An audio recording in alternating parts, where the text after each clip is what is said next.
Good afternoon, everybody. Happy Easter Sunday here. Special show for the end of the Gulfstream Championship meet and the mandatory pick six. I've got Justin and Oldy here with me. We're going to go through a few tickets here and then see how this sequence goes. How you guys doing today? Happy Easter, brother. I'm doing good. I literally just got home from like a morning Easter with the family, so I'm good. How are you? Nice. No, I'm doing well. Had a little time out at the farm this morning. Played around with the horses, and now we'll play around some horses some more. Oldy, how you doing? Doing good.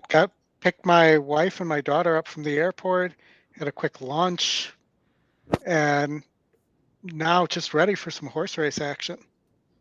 Yep, we'll be with you for 3 hours. There isn't a whole lot going on today, folks. We've only got Gulfstream, Golden Gate, and Sunland Park. So maybe if we get really bored, we'll do some quarter horses.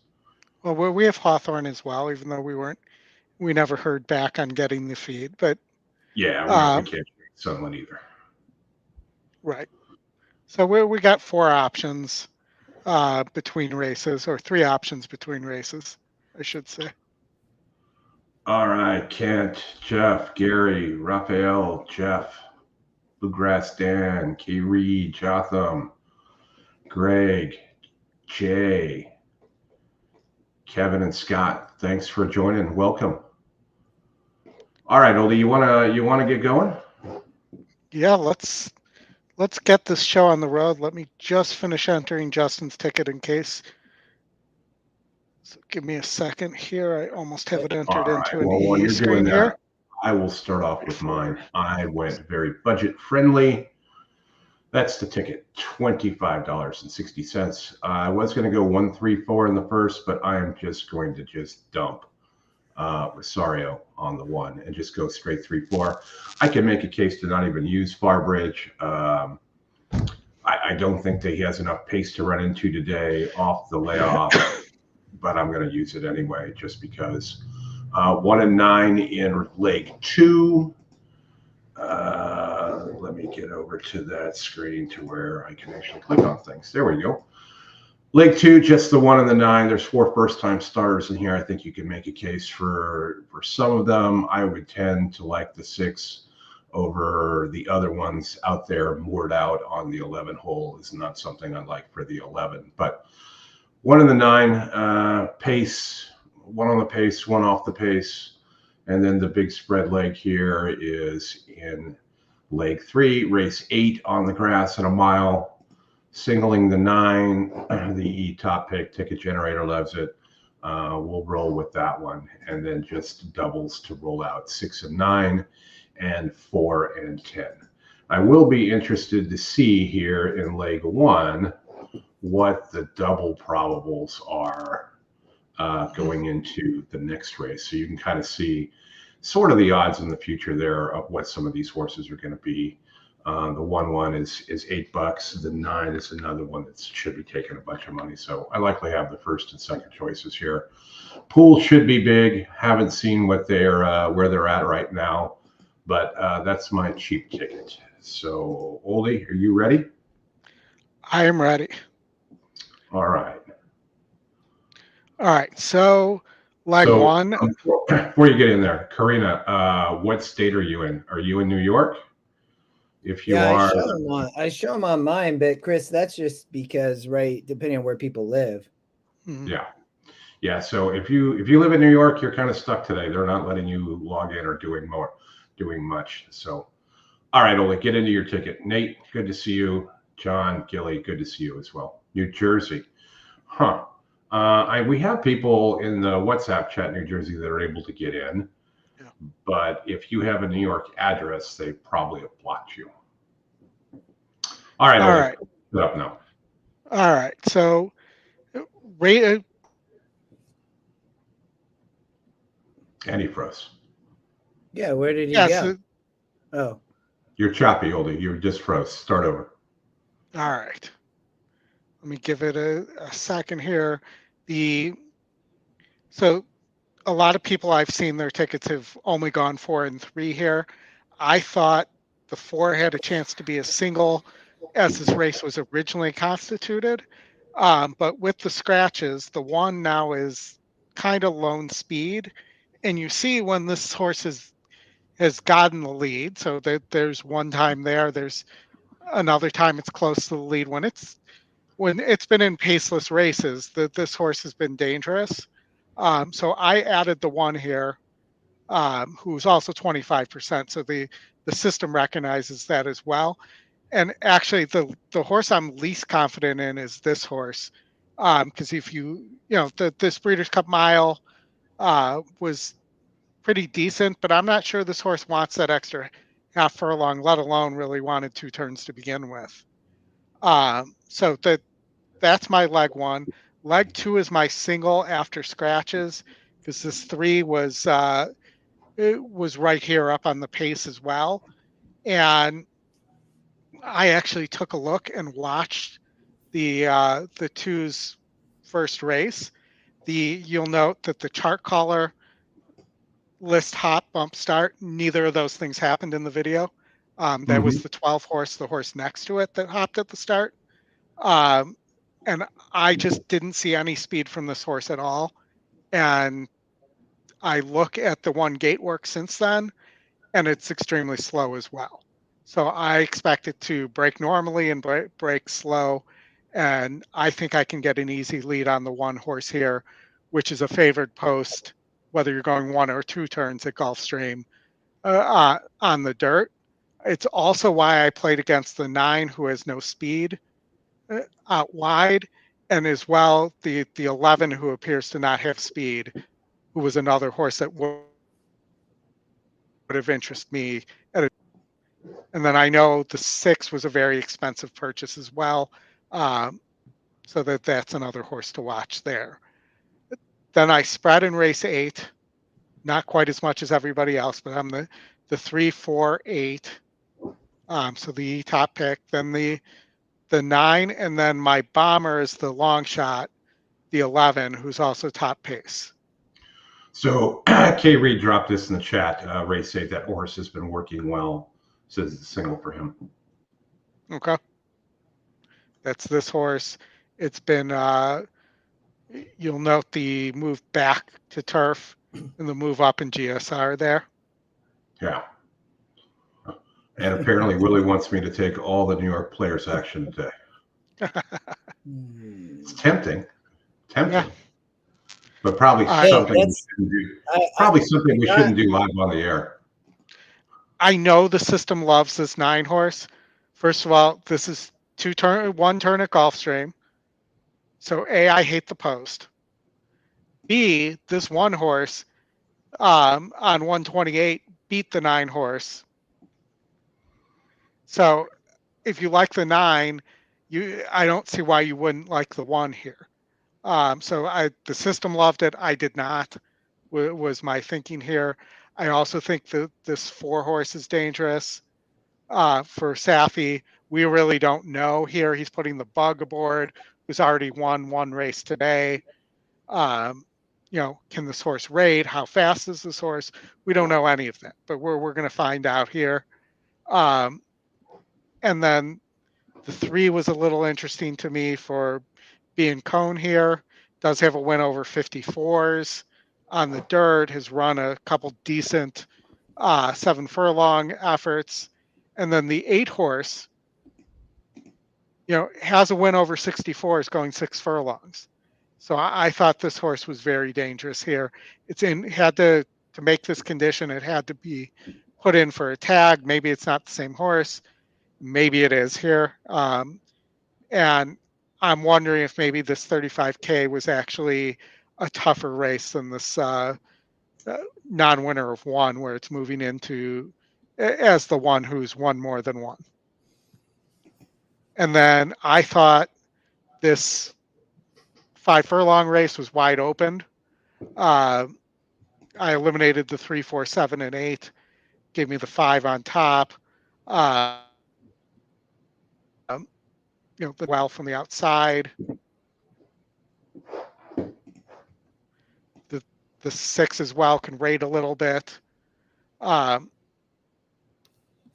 then the 1 who I know, Justin, you'll talk about later, the long shot. I think that horse is very dangerous based on the speed that's in this race. And then in the last race, I didn't like the one with IRAD aboard because of the low GSR there. But I think the 10's got a real shot, the 4, the long shot, the 6, and then the first time starter, the 3 for Pletcher. That one's got IRAD aboard. Jose's on the other one, but the Pletcher first time starter there as well is working pretty well and was a horse that interested me, and I thought wants the turf and is an American Pharaoh, who's an excellent turf sire. So Richard has a question here. Is Gulfstream a good place to use jockey trainer combos? What would you guys say to that? Yeah, I think there's angles for sure. Like, I mean, but I also think in a lot of instances you'll see good combos on races. You know, I think it's especially in the competitive races. If you look at a few of these races, there's really tough. They're tough races, in my opinion. Yeah. And in a lot of instances, you see, you know, great trainer jockey combos on like 5 or 6 horses in a race. So, but I think it's useful for sure. Would be my perspective. Justin, do you want me to put your ticket up? Yeah, you can. Yeah. All right, just a quick check here. We're 8 minutes to post, 2.5 million in the pool. Yeah, I saw that. They're just kind of hanging out. I thought that Odie, if you flipped a race 6, I thought that this race really, I thought you could potentially single here. You know, I just thought the race went through these two. I do know there's no speed here with Joel Rosario. You know, and maybe it bites me by not using, to be honest, but he's 0 for 33 with Shug, and I just literally cannot get my arms around that. I mean, maybe he gives a good ride. I just thought this race was between the Ortiz brothers and the 3 and 4, to be honest, from a class perspective. You know, so I get using the 1, but I passed on the 1. Oldie, if you go to leg 2, I like your single, to be honest. I thought that the 1 could be a single here, big city on the lead. You know, on the dirt here, it could be dangerous, really. I mean, and does show up. I mean, if I was to single elsewhere, that would be the horse I would single, Oldie. Like, I know that I talked to Scotty and we were going through races, and that was the horse to watch and had just a positive ROI on the front. So I could see singling there for sure. It's the other place that I looked at singling, to be honest. It was really the only other spot. I thought race 9 too, maybe, but I was really looking at the 1 here in race 7 or the 1 in race 10. My main concern, you know, and the 1's going to be on the lead, be dangerous. I think the 6, Mott's not great first out, but I did think that this horse really could run well based on the works and could be a really big danger. So once I saw that, and like, you know, I think your comments on the 9 are true, Oldie. You know, going to be potentially wide, but I thought that with the 9 horse with Tyler Gaff and Christopher Clement could set a good trip. This horse has raced well and has the experience. So if for whatever reason, you know, Joel is on all these speed horses today, or, you know, a lot of the horses I looked at, Joel was riding. So he's riding the 1 in the first, and then he's riding the 1 here, I believe, for D'Angelo. So I get it, Oldie. I could single. I thought that race 8, I did like the 3 horse. I would tell you, I think a lot of people may single the 3 here in race 8, and then I think a lot of people will spread. I spread big time. I just think this is a wide open turf race. I think it's extremely difficult. You know, I didn't press the all button, but nearly did. You know, I thought that the 4 was dangerous. I thought the 8 could be dangerous with Gaff Leone. the one horse with Irad, I didn't love, but I thought was interesting. I thought the 3 horse again could potentially be a single. I cut the 5 and 6. The 11's the long shot up on the lead. If right, a lot of people I think believe the pace is gonna stop there. And Jeff, I get it. I mean, so. And welcome, Wiz. It's a good sequence, I would say. I can see they're 3 minutes to post, but they're still in the paddock. So, and then I didn't like Classify at all, Oldy and Chris. I thought that this horse was extremely vulnerable in race 9. I'm not even using as the favorite. I think in an outside post like this, sprinting with the 4. I mean, if the 4 shows speed and gets the lead, I think the 9's going to put a lot of pressure. The pace numbers are not massive. So I think if you like the 9, you have to like the 4, to be honest, in my opinion. But I went away the speed here, and I looked at to just try to beat the 9 horse and not even use it, to be honest. But my single, Oldie, I would tell you, if again, I kind of looked at, I thought the 3 horse in race 9 could be dangerous as a long shot, but I think, race 7, the 1 was my other single, maybe. I think in this race, you talked about it, 5 furlongs on the turf. I believe they're going to be going very fast, Oldie. And I thought this was really competitive. I do know that, the 5 has a really nice SOR, but I also saw there's a lot of speed here. The 3 and 7 are both working well and look to be cheap speed. And so I think that you could see speed out, not that the maybe the 3 shows speed, but the 5 and 9 and 2 are all very fast. I just thought that the 1 horse could sit a dream trip here going 5. It's the top GSR for the horse on the turf.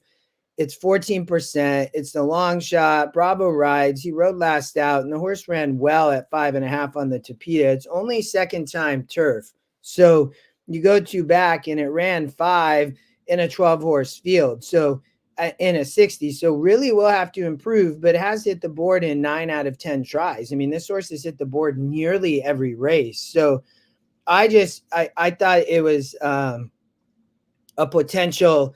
It's a horse that I would probably bet in this race. So for me, it looked like a potential single if I didn't really single the 1 in race 7. And then I spread a little bit in the last. I did not use the 7 horse because the GSR drop. But I know a lot of people talked about the 10. I think that horse is going to take a lot of money, Oldie. The SORs on the maiden races were really high. Yeah. So I could see why the morning line likes this horse and why a lot of people are talking about Pendulum. So that's my play. I think it's a good sequence. I got to get through the first leg. It's a little scary, but that was my first inclination, was to go narrow here in the first leg. So makes perfect sense to me. All right, Chris, how much time do we have here? Ready? They're just going through the post parade right now, and I was with you in leg 1, Justin, with Rosario. I just don't trust him to get the lead and get that horse out.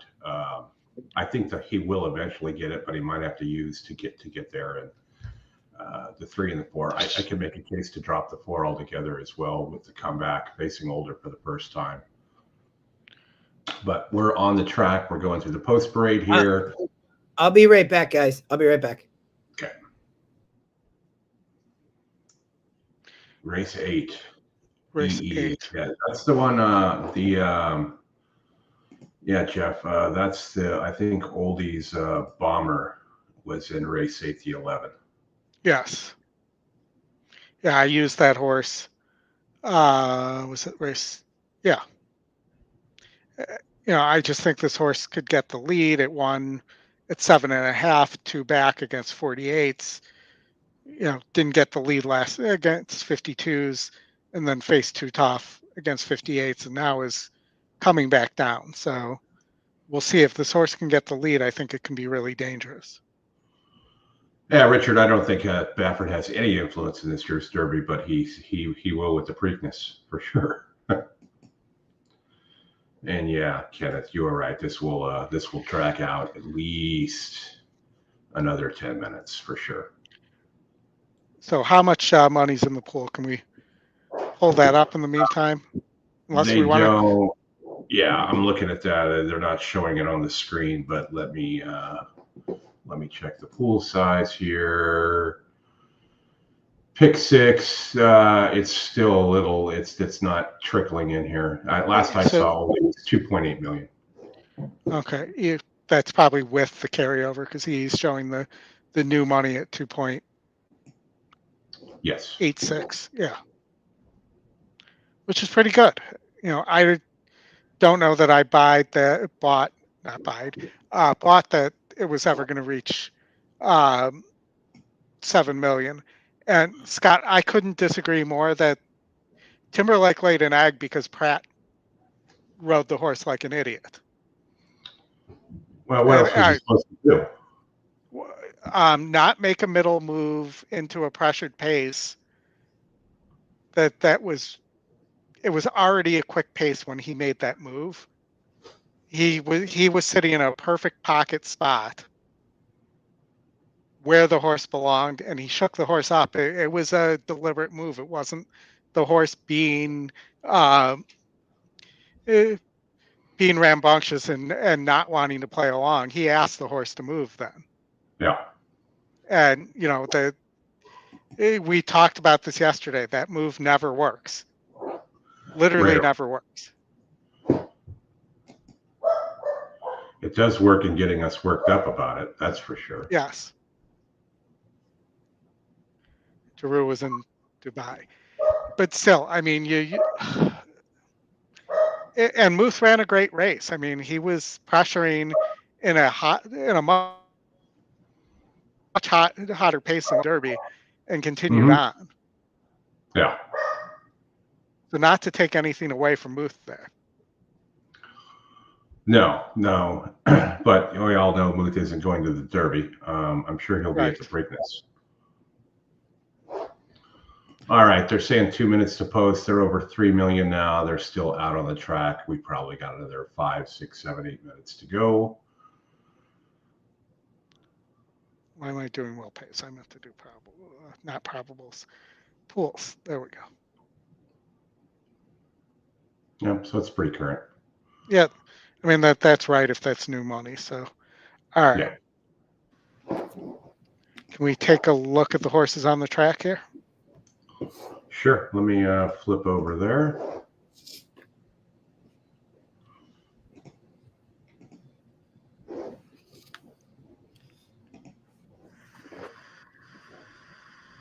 It must go today. Carryover started at over $880,000. That money is increased now to over $3 million. It'll be closer to 5, maybe 6, even 7 million. The Rainbow Six, it's climbing. Yours for the taking for just 20 cents. Yeah, if you're going to play one horse in each race. Which way is it turning its head, Richard? Is it looking out towards the grandstand, or inside, or is it back and forth? A lot of times I'll see people put a bigger cup on the outside so they can't see the stands, if that's what it's doing. Well, and what other show do you get that kind of content in? Yeah, right? That's awesome. Yeah. He loves the grandstand. Yeah. Put a bigger cup on that side. You could even leave the inside one, like make it real small, or, not even have anything there at all. That might prevent him from looking out. Where do you run horses, Richard? They're really going to post drag this thing, aren't they? Mm-hmm. I mean, it's a Rainbow Six mandatory. I mean, they thought they were going to get 7 million. That never seemed realistic to me. Well, it probably would be realistic if the people in New York could, right, or some of those other states actually bet. Right now, there's probably a lot of Venmo transactions going on from New York and states that that have that don't allow any wagering today. What's crazy is that you can bet on sports though in New York. You just can't bet Well, on horses. that's what I heard. Yeah, that's what Derek was telling us. And then, you can also go to the casino. They don't close the casinos today either.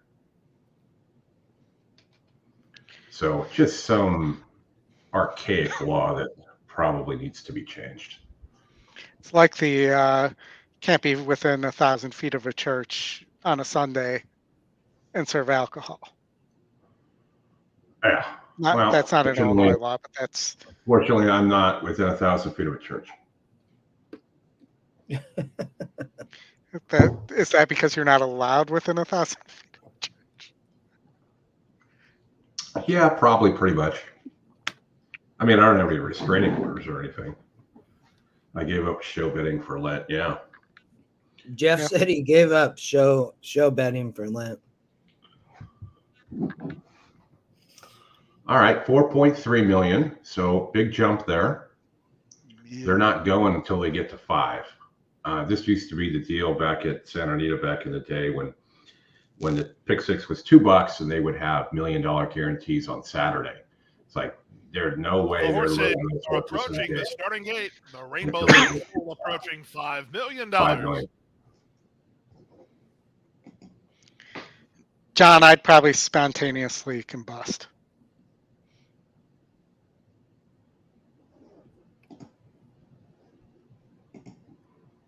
Captain John, good speed, but love the audience. Yeah. All right, so they're going to get 5 million. This may get to 6. Now, if we had the little doohickey like they have at Dubai yesterday, where they time how long it takes to load. Yeah. I think it all depends on when. It wasn't timing how long it takes to load. It was timing how late they were to post. True.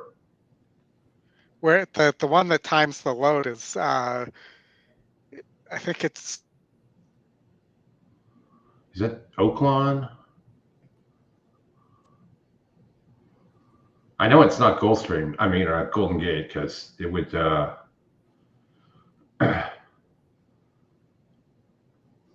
Yeah. These are 2 good back-to-back comments. We'll throw these ones up here.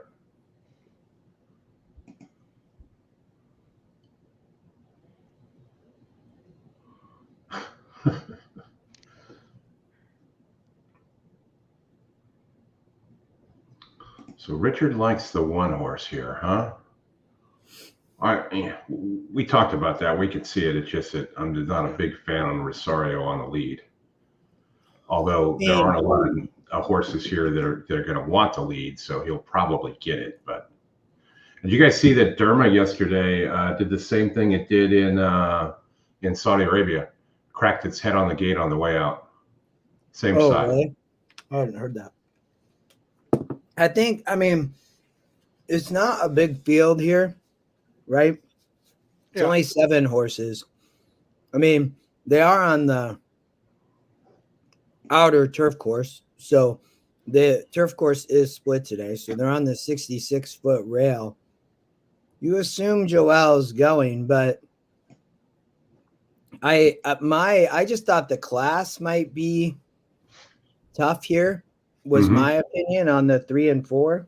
The 4 is obviously taking money, which we all expected. But I can see it. I know, Odie, you used the 1 in your pick 6. So like you're getting a great price at 5 to 1. I guess I just will let race 34 beat me if Joel wins this race with Shug. I mean, they're going to win one eventually, I guess. They're over their last 33. So that but I just thought the class was too much here. And when I put my ticket together, I said, I'm like, well, do you even potential single here? I thought you could look at taking a stand.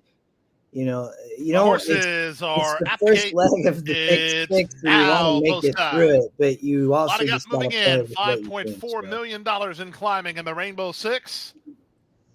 They should hit 6 million. 4 to 5 favorite, the very talented son of English Channel, Far Bridge. So I heard this Seasonal joke on debut for him today for trainer Christoph an Klimov. SNL clip last night.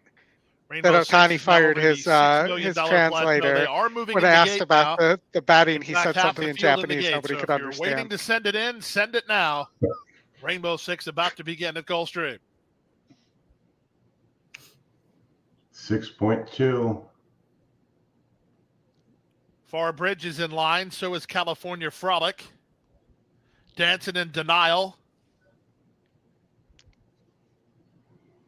I mean, if the 5, 6, or 7 here wins, this thing will pay buckets because those have got to be the 3 least used horses on tickets.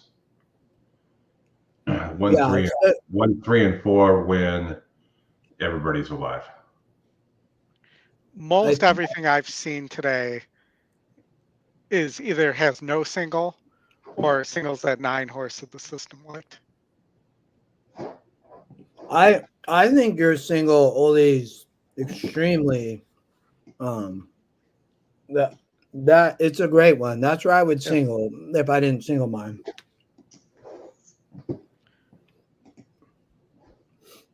So to survive here is the plan. Good luck. And we're all counting on you.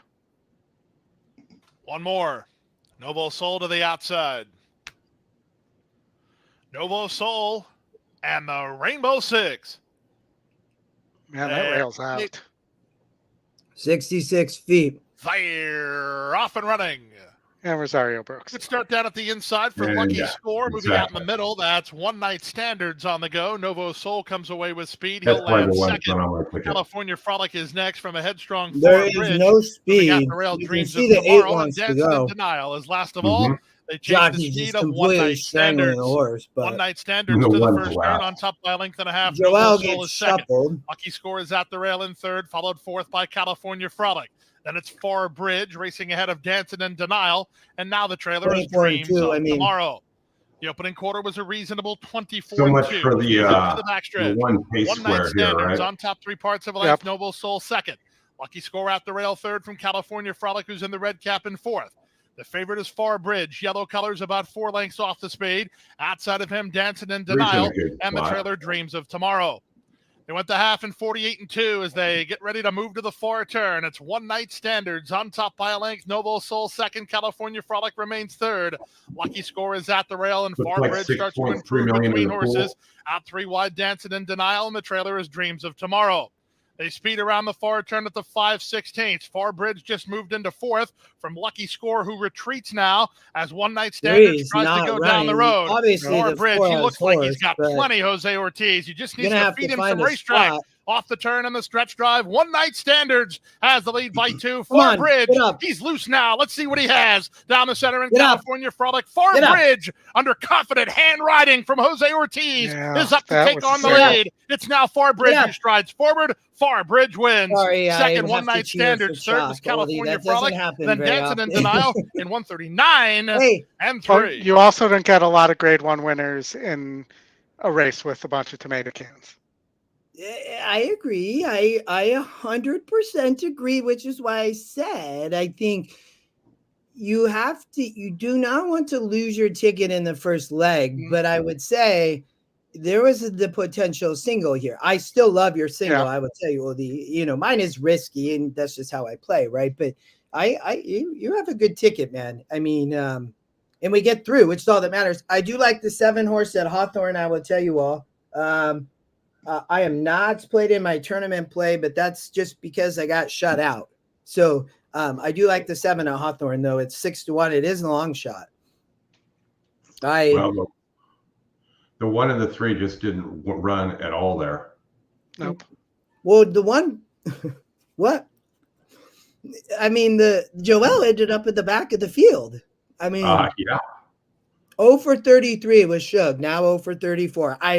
Chris, I just could not get by it. I couldn't. I didn't use it either, Justin. I tell you. No, I know. Yeah. I didn't use the horse at all. And for that particular reason, you could tell that is when it broke, it was pretty much done from there. When you're in the back like that in a paceless race, and it's just too tough. All right. Okay. We don't have, like, unless you want to go to foreign races, we've got some time. We got about 17 minutes before Golden Gate kicks off. Looks like Golden Gate and Gulfstream want to run on top of each other, so that's pretty smart. Brilliant Yeah. Golden Gate. No, we have Hawthorne and we can't show it though, right? But we can listen to it. I played in that tournament. Did you guys play in that thing for free? I did not. I did not. I played in it last year and found myself too often trying to handicap from, God knows where, because I forgot to put stuff in. It just, with the number of people that are in it, it just wasn't worth the time for one spot. I'm in 35th. No, I think you can win some cash too. It has like 100 grand or something. But I'm in 35th place, right? And like it's only day 4, and this thing goes till the end of May. Last night, I know you both saw, I had that 16-1 shot in the last race. The thing is, there's been 2 bombs, and so the leaders, if you hit these bombs, and it's a place bet, it's not win place, it's only place. So you want to find horses that can run second, right? If they win, great. I think this 7 horse could run first or second. That was my thought. You want me to turn the sound on? Can you bring up sound? Yeah. Last year was win place, Justin, but it was not the live odds. Oh, can you go to Hawthorne on E? Still waiting on Alexandra song and Run Bambi and Run. Wiz has got the comment of the show so far. Wiz, I love that he shared that. Thank you, Wiz. Yeah, Parker, for those who don't know, that's the WhatsApp chat. Jockey riding consultant Wesley Router. Otherwise known as Parker. Parker, yes, you beat me to that one. Did he not see the 0 for 33? Far outside, Run Bambi Run is 4th inside. Come on, Run Bambi Runs is 7. Tina Marie came away 6th. The pools are so small at Hawthorne that us talking about that horse, bet this horse down to 4 to 1. I see that. That's all right. Alexandra Song, come on. Second. In 3rd position, Sapphire Knights, far outside, Run Bambi Run. Towards the inside, Miss Tina Marie beginning to look for racing room. And then it's a 4 up to Sequoia. Gabrielle, come on, 7. To move from the back of the pack. They come to the top of the stretch. Allotrope, Alexandra Song. He's struggling. Around the turn. Has horse. Allotrope. Yeah. They put that pole in the great place for the camera. Come on, 7. Get going. Finds an opening down along the get up 7. Outside, Run too wide. A little more than a furlong to go. No, he's trying. Nah, getting around 3rd. Now picks up to chase 2nd. Well, I didn't get a chance to use it, I will tell you, because I was going to, though. Allotrope has the lead. Allotrope won it. If you ever want to watch horses run really slow on the track in the stretch, kind of like they do in the Sigma Derby, Justin. Yeah. Tune into Mahoning Valley Monday through like Thursday or whenever they run. They get into the stretch and it takes like 40 seconds to get from the quarter pole to the wire. Yeah.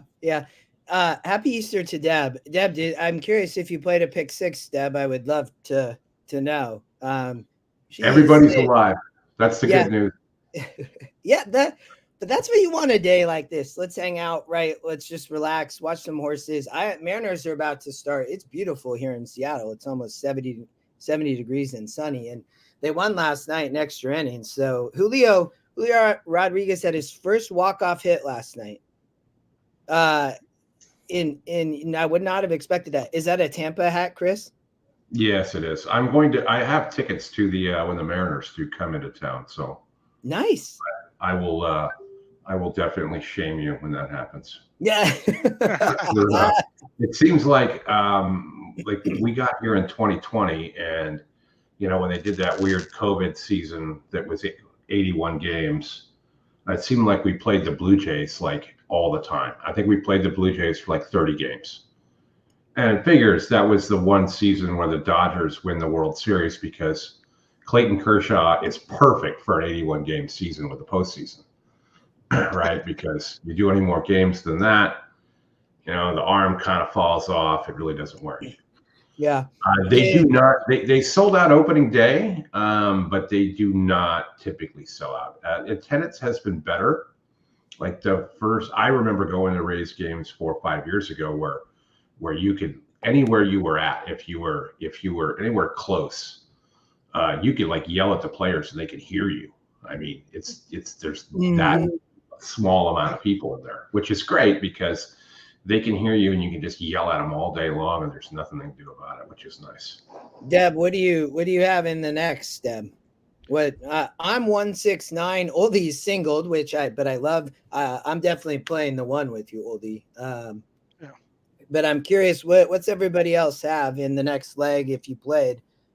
Yeah, show poster tickets. Let us know what you got in the next. Oldie, you want to flip over to looks like we got a little bit of separation between Golden Gate and Gulfstream. Well, I have a Golden Gate pick 5. Oh, he has a Golden Gate pick 5. Oldie, I love it. This is great. Yeah, so top square.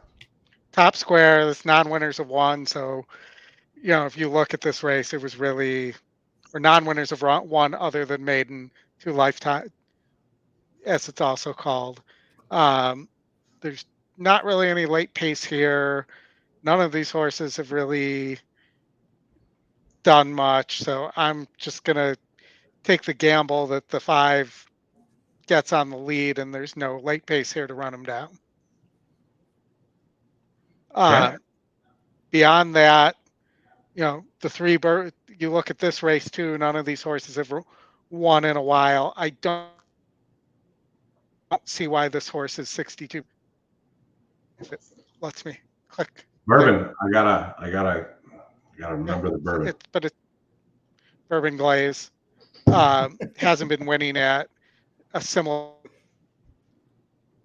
drop here. That might be why in terms of claiming price. The 1's actually in pretty good form, but this is a step up in class. And then race 3, I thought was wide opened as well. No love for the 5, huh? No love for the 5. Slower. Has that 1 win over 52s, but other than that, hasn't run. And then, and I have notes all over this race too. So the 6 caught 5 wide in first turn for no reason. I love that. You know that about me. I love when horses are 5 wide, and the 1 is part of a suicidal pace where I misspelled suicidal. And then actually the last 2 races, you have pretty good fields and not good size, but good quality horses. I thought this race was pretty wide open, and I thought this 1 is really interesting here as well. Coming off the layoff here, looks to have a pace advantage going 6 furlongs, and I think could be really dangerous. I also, took the 5, who's in excellent form and can rate a little bit. And then the 6 last out winner against 44s. This isn't that big of a jump in class. So that seemed like the long shot to add there. The 1 horse, Oldie, I looked, I'm not going to play a horizontal. I looked at a few of these races. The 1 horse in the last you said is interesting. I don't disagree with you. I mean, Alvarado rides. The horse is the question is though, is it going to stop? Right? Yeah. I mean, it's coming off the layoff. It's a 3-year-old, so they race, but they're giving up and now dropping to 12.5 after running in, a starter allowance. So that was the thought that the one thing I was like, well, okay, but I think that horse is interesting. I totally agree with you. Hey, Charles has got a good idea here. Turf pick 3 at Gulfstream starts the next race. You guys got 12 minutes. You want to look at that? Sure. I'm singled in one of the races, so I mean. Well, no, this is the tropical turf pick 3. No, right? No, I know. Yeah. I probably singled a 10 in the last. Pull it up, Oldy. Let's go through that. If I didn't sing horse. While we get to before the red light gets on at Golden Gate, Richard Art Sherman retired from training, and he didn't own the horse, but he was the trainer. But he did retire. Chris, he seemed like he never did. Did he ever have? I mean, California Chrome was obviously his biggest horse ever, right? But did he ever have other horses that were good, or was it just kind of a random fluke that he had got California Chrome? It wasn't a random fluke. He had horses with those two guys before. Gotcha. This was just the one that they had bred to that dam that they got and that nobody wanted. And that guy just did a ton of research, and the horse dropped a great one. But he had, for the California circuit, he had decent horses back when there was a stronger state breeding program, and they used to have the big Calbred days and whatnot. Art did very well as a trainer and as a jockey for that matter. He rode swaps. Interesting. That's how old he was too. Yeah. All right, So Odie, Justin, you want to take us through a turf pick 3 here? Can we do it on the system, or I mean, we can't, it doesn't. No, we don't. It doesn't have the actual sequence, but that's okay because I'll give you the races, Justin, which ones they are. And we actually have 43 minutes before the turf pick 3 starts. Yes. I mean, it's probably, what's it, $3? Yes. Yeah, $3 base. Here, let me, you guys talk for a second. Let me see how much, because I'm not going to change my single, to be honest. 8, 10, and 11 are your races, Justin. Yeah. I'm curious what my ticket would be. Pretty expensive, I think, if I played it off my pick 6, but I can go through it. Hold on. Yeah, because it's the $3 base is. It's like $130, I think, because I think I only, so in race 8, Odie, you gonna control, or you want me to? Sure, go ahead. Yeah, Either way, if you want. I'll do it. I think it'll probably be easier. Yeah. And Scott, I couldn't disagree with you more. Easy Goer was just tremendously overrated compared to Sunday Silence. So I this race, man. I mean, to be honest, Jennifer is fading your 1 in your single. But that's all within her right. Jennifer, who are you using? I have 169, so everybody on my ticket. If others, I'm curious if anybody's using other than those horses. Those were the logical, in my opinion. I do think, I know that Bill Mott does not win much. We're not talking, we will get to the turf, Chris, because we have a little bit of time, I know. But Mott does not win first time out, but I think that 6 horse in this next race is interesting. But we can start with the turf pick 3. So, I mean, the long shot's the 11, you guys. And I was like, oh my gosh. So then you start looking at this race. So at first you're like, well, that horse probably going to stop. You don't really know. It's got an outside post, all these things. And I'm like, this race on the turf, I'm like, you could, I think a lot of people love the 3 horse, and Odie, you, I think probably have seen more tickets than I have, or discussion. I actually didn't see a lot because I was busy all morning. So I know that a lot of people think that Wow Lucky in race 8 is going to just sit this dream trip off the pace. So, they are running on the inner turf. It's not the outer turf. That's probably a good thing. It's just a 10-foot rail. Johnny V, though, right, is, I believe, riding the 3, yes. And, well, I mean, that's in the chat. You all are talking about this, maybe. But Johnny V, I believe, is going to be really, really tough here. But I think going to have to work out a big, big trip, Odie, to be honest. And I just think it could be tough, I would say, So I massively spread. In a turf pick 3, I mean, I think in my pick 6, Odie, I think I used every horse but the 5 and 6. Seems right. Yes. So, if I played that back, it's $135. So I won't play it that big. I think I would narrow in the turf pick 3. I'm going to keep my single though in the second leg in the 1. And I know I talked a little bit about that with Joe Bravo, but there's so many different angles here. I mean, the 11 is going to be the speed. It's going to be out here with Perez. I mean, it's Dale Romans. I don't love this horse, but if you're spreading, I think this horse is dangerous. It did win back here going 7.5, a little bit of a price. It's still 5%, but it shows up as the long shot. So, it looks like it will probably stop, but I would say this race is wide open. Oldie, I thought Ruiz was dangerous on the 2.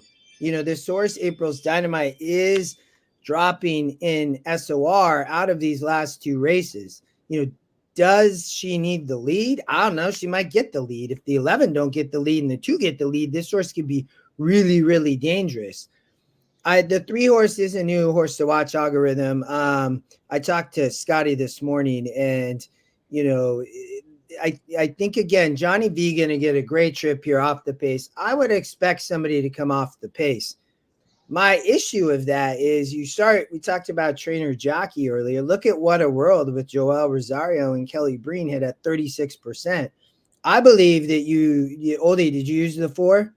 I used the 4, yes.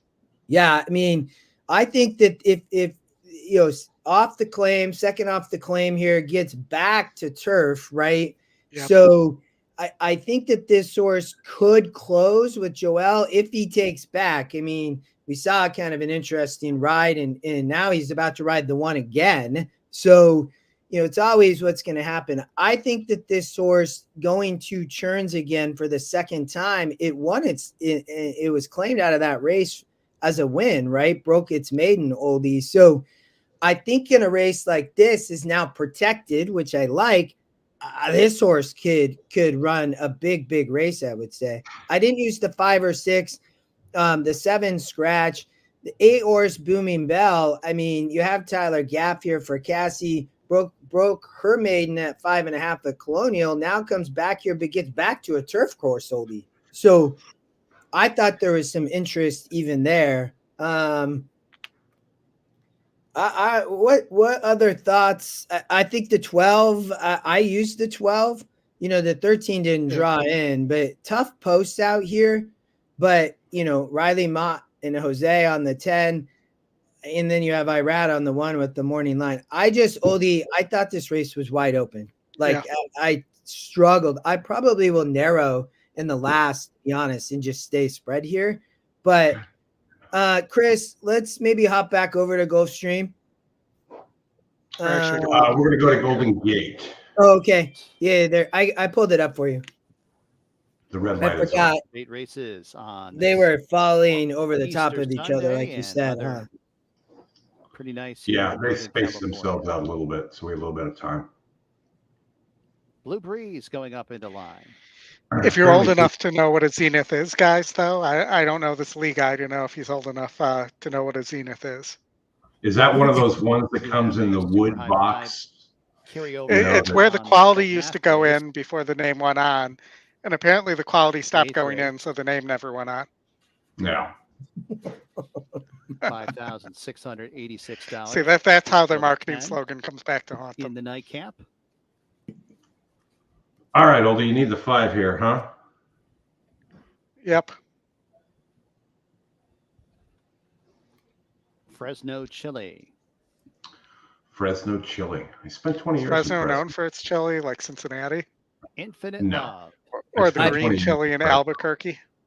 I've never. I have family in Fresno, and I've never heard that Fresno was known for their chili before. Really? You have family there? So do I. I spent 20 years. I spent 20 years there. What? You might know my family then, man. We'll see. We can chat about this. All in the gates. That's about as far out as I've seen a starter. Yeah. Yeah. Why does he get like into Running the at third Golden three Gate pass? Field. It's After My Own Heart from an inside post, sending out for the lead. All Hallows and Getaway Charm outside second I'm and third. surprised the one didn't get the lead here, Oldie. The 5, I think, still going to get the lead. It looks like. In some Yep. tough quarters, but well compact, about 3.5, 4 from front to last. And it's all What do you like Hallows here? who is on top. I don't like what's going on with the 5. Over I- Getaway 6 is- Charm, who's pestering in No. second. And then in third, After My Pestering. Own Heart and Infinite He's Love. being Infinite pestered, Love now for up sure. into third, After My Own Heart shuffled fourth. Fresno Chili races in fifth, and a length and a half to Blue Breeze, who trails the field. 7 Is lengths the from front 6 to last. cheap? Up the backstretch they travel. Well, they're All not going Hallows too first quarter fast, was so a that's good for you. 24.32. All Hallows Apparently, I mean, there's 2 fourths in the over a length. race. Getaway Charm niggled upon to keep up in second. Infinite Love's in third and 4.5 off the lead.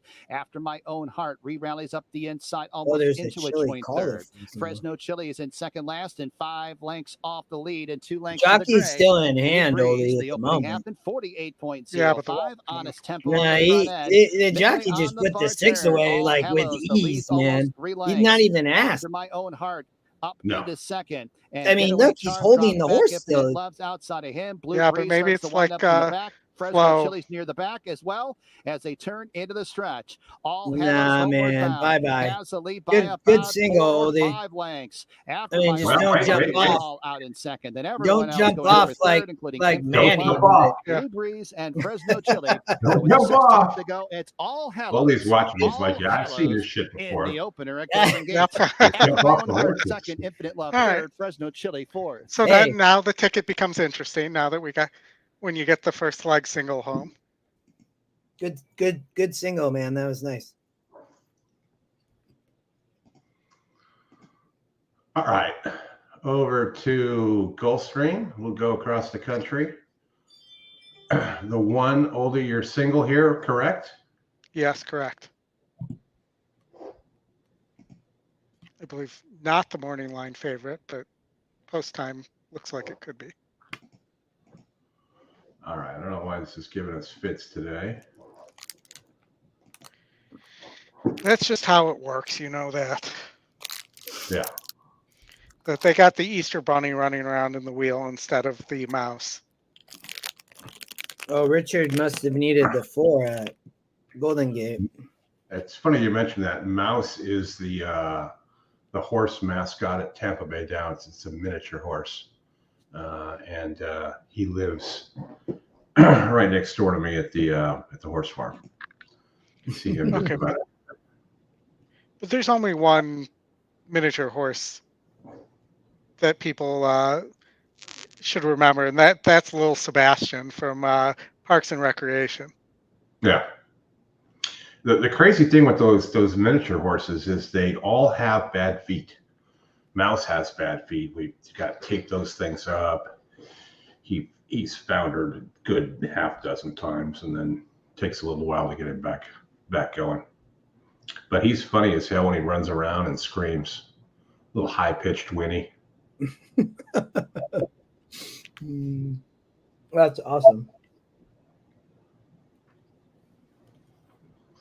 All right.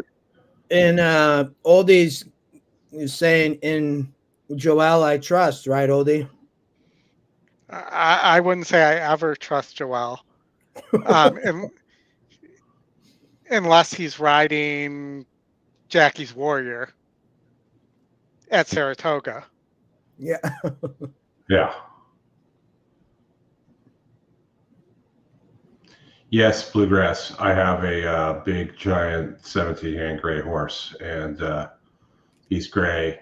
It's pretty much turned to he was darker gray, more like Giacomo, and then now is like almost completely white, pale. But yeah, he's got feet problems.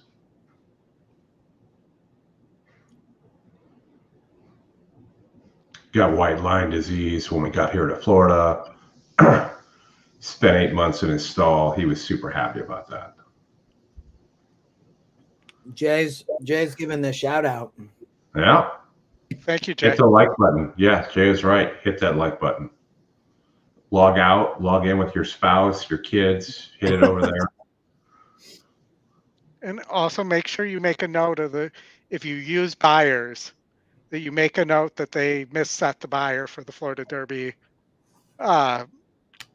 potentially, because it was a very slow pace mentioned on the stream, and they set 110 buyer with a horse that didn't even run through the stretch.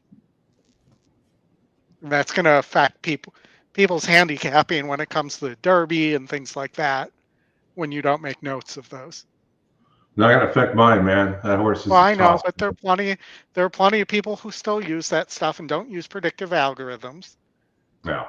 We're the predictive algorithms guys, but still, it bothers me when I see something that, and it's not to say that it wasn't a. I'm not knocking fierceness for being fierceness on that day instead of timidness, but. And Justin, by the way, that's the name I came up for fierceness when he doesn't run well. He's timidness. Yeah, that horse was such a big chance. I just thought the 2 might get the lead, which obviously did not happen. Yeah. So that was all lost there, and once the 10 got the lead, Odie, you said this, set just very modest fractions, would not a fast race or anything. So I think to your point, just obviously wasn't a great field. So I think it's interesting. So I think I had heard that about all of the comments on the buyer, Odie. So I appreciate your comments there, but just that I had heard it was the buyer. They said was 110 or something. Yeah. Ludicrous. Well, so pick 5 just crossed 300 grand. So people are sending it in today because there aren't a lot of options, and they're probably like a lot of folks stuck in family and watching this stuff on their phone. And if you played against the 4, you're in the last race, you were jumping right back in, I guess. Yeah. Or you're just avoiding Oldie's 1 here and going elsewhere.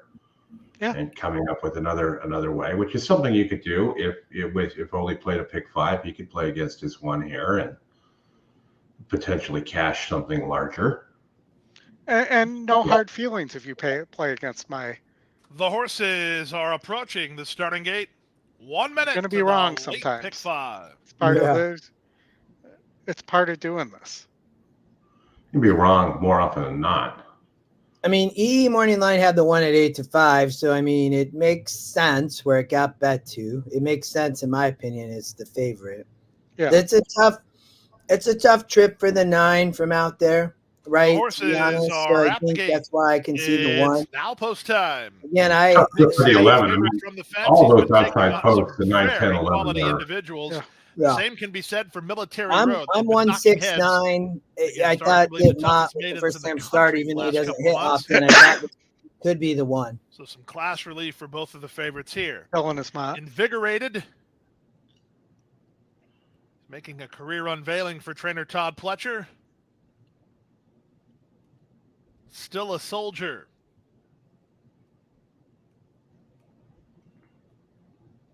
Now, Military Road. Derby Street, Canadian Tuxedo, and Invigorated, the last 3 out of line. 2 basketball games today. Invigorated. Oh, who's playing today? And the 7th. I'm going to watch the Duke NC State game tonight. I'm hoping. Tennessee Purdue's playing or getting. I love the big guy. And they're off. The favorites were away watching Oliver Miller. Second, but the quicker of the 2 is Big City from the inside draw, and Rosario puts him right on the early lead. Military Road gets over to a flanking position. That was what he was supposed to do last time. Tommy 2 stocks. He's now 3rd. Away racing 4th is Country Boys Survive. He's about 3 lengths behind with Derby Street for company on his outside. A bit wide Did to that 2 run into the rail? Derby Street. I don't know. I didn't see that. Closer is Canadian Tuxedo out the back early. We're going to have an inquiry on the rail. 24 seconds to the opening quarter at 3-5. Big City by a the length 2 was now. to the outside Road though, second, and it didn't Tommy relieve the Tucson pressure on the Derby rail. Street fourth. Look how much money that Canadian horse. Tuxedo moving between horses. As I'm not liking all the way this back Soldiers, to the gray at the rail. 3-5. Then it's back to Midnight He's in Council hand, though. working between horses is Invigorated. $538,000 Far outside as they pool head to the half here. mile point. 47 The and five- 2 for the the half five- mile the speed. six is Military done. Road's It not looks like waiting. between He's 9 and going 1. right after Big The City on five the is top running end. a They're a huge half a length race. apart inside half a mile from home, and they start to sprint. 2 better than Tommy Two Socks. Now fourth is Still a Soldier. 5 ahead of Country Boy Survive. Looks like Invigorated, two-horse given the race, green light Odie. to launch a bid, but he's better than 10 lengths off the It's lead looking like the as they run 9 to to the me. top of the stretch. No, Military Maybe Road the on the 2. outside. He puts ahead in front. At the inside, it's Big City who tries to counterpunch. 3 back to Tulips Tommy Two done. Socks. Who's Still a that? Soldier The is 11? next. Here's the move from Invigorated on the orange That's cap got on the it. far That's a outside. long bid, but Three-quarters, that is 111 he's and got a 4. lot of On the horse. inside, Big City is fighting back. Military Road tries to get right back to him. 3 back to Invigorated, who tries to pick up the in-battle duo. I'm just They're watching going to the Willie's first finish picture line. of Holy Military White Road and Yeah, Big City. not Invigorated 11. rolling. Invigorated right Almost never by. happens from that How far about this outside. for the provincial cherry on the Well, Republic bye-bye Sunday? ticket. Invigorated wins, beating Military Yeah. Road and Big City. He talked about the 11. Big pace setup. Yeah, Richard. Well done, Richard. Just a monster pace setup there. Yeah, it was. 3%. At a little more, Fletcher Ortiz, right? Yep. On a Rapoli. Oh, it was. Yeah, first time starter. That was the other one. I went to the 6, the 11. Wow. Well, Did well from the outside. You don't see that a lot. And that was a hand ride, too. Irad did not have the whip out. So he might have had a lot more there. Well done, guys. Jennifer, Well done. Richard, you guys were all over the Yeah. 11. Jay. Tip of the cap. Justin, we decided that when we're on for the Masters weekend, when we're on Masters Saturday, we're all going to whisper. We're going to whisper the whole show. no, Like to do it. that would not be good. Irad's going for 3 in a row here. Love it. Love it. All right. Well, I think that knocks a All lot of of us. people out, right? Yeah. My original ticket singled the 4 and had that horse in there. And I went to the 1 after scratches. All right, Ollie, I'm going to add you your EE here. Why don't you go through race 7 here, take a quick look back on why you didn't like the 11. We're going to stop looking at this terrible ticket first. Oh. Fair enough. All right. I wouldn't. I mean, it is what it is. I mean, Well, no, why had I people stuck got with my this. original ticket, I was 1, 6, 9, 11 there. Yeah. And as soon as it Frozen. decides to click here, it went on Military Road instead. Did have the 1 bullet work, was working okay. The reason, number 1, wide posts with no speed don't typically win at high percentages going 1 or 2 turns at Gulfstream, unless they get a setup like this one. And on paper, it did not look like a setup like that. The 9 was a 38. Yeah, I mean, yeah, it's I could, some people liked it. I can see why now. I mean, you have Irad on first time starter and people that just got a complete pace meltdown. So Yeah, and keep in mind that it was a Rapoli.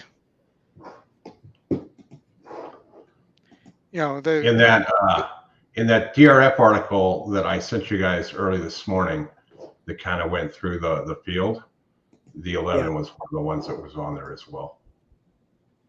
yeah. Of course.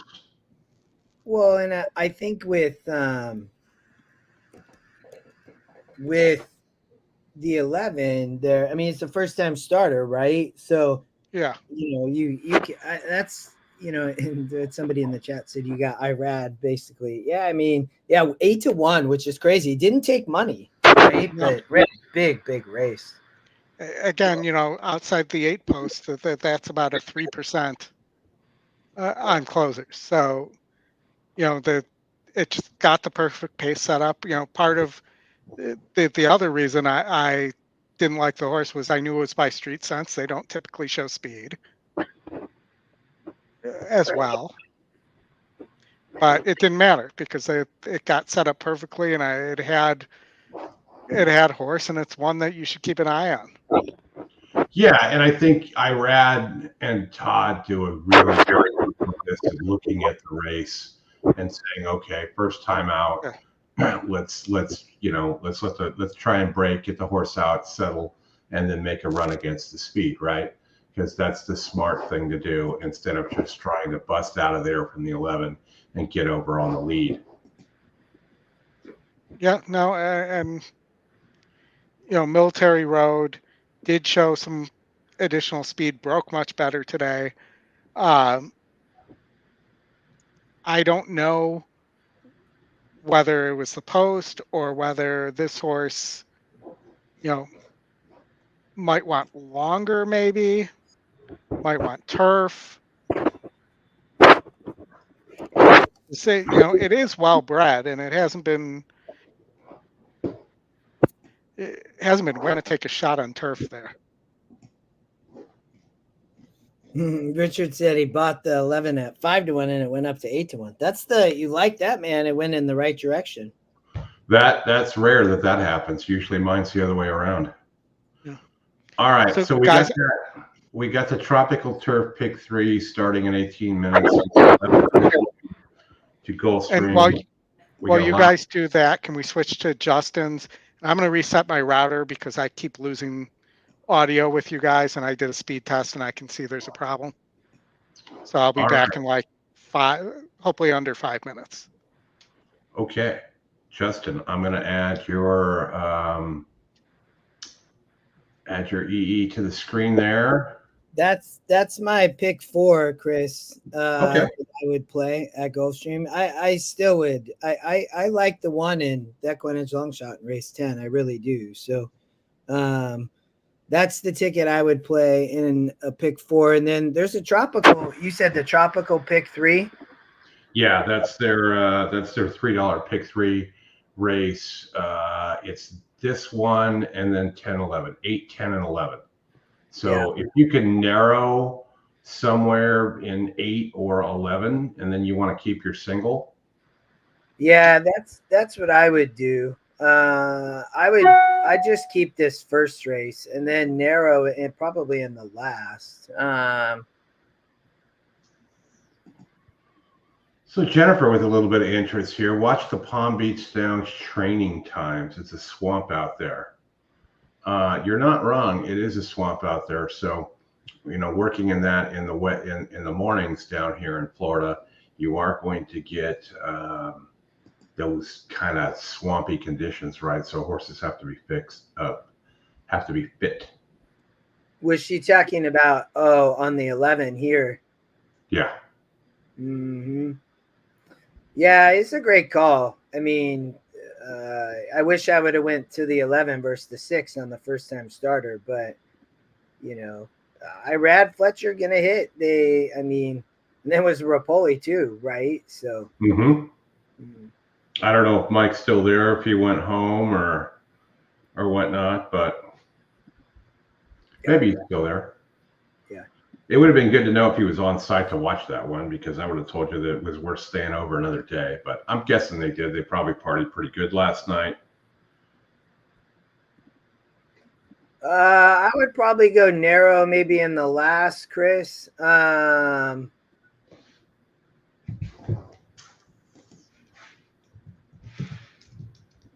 sure I would go here. I think the 10's going to be tough here. The 6 horse was the long shot, second GSR.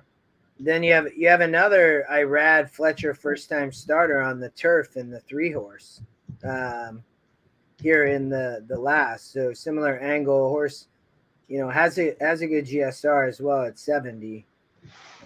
And then the 4 is Rosario Christopher Clement.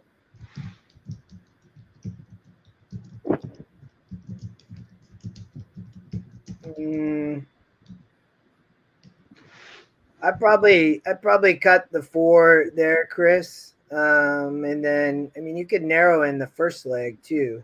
Mm-hmm. I thought if you were going to narrow here, I'm gonna switch screens real quick. So, I mean, I think that the pace could stop here, but I think the 2 and 11 obviously are dangerous from a pace perspective, I would say. I thought the 4 with Joel here was interesting, Chris. I mean, the GSR goes up, has a win at 8 furlongs. You know, I liked him more on a horse like this, second off the claim for Kelly Breen and then protected. So this is as we talked about, a tough race. The 8's the horse taking money. We talked about Blooming Bell earlier, kind of before the last race, and Gaff rides, SOR fits, win percent's about the same. Source is the current kind of lukewarm favorite at 3-1. So you have Irad here on the drop. I think you could narrow here, Chris. I don't know. You want me to just tell you a ticket on the tropical pick 3? Sure. What do you got? I would use the 2-11-4 and the 3.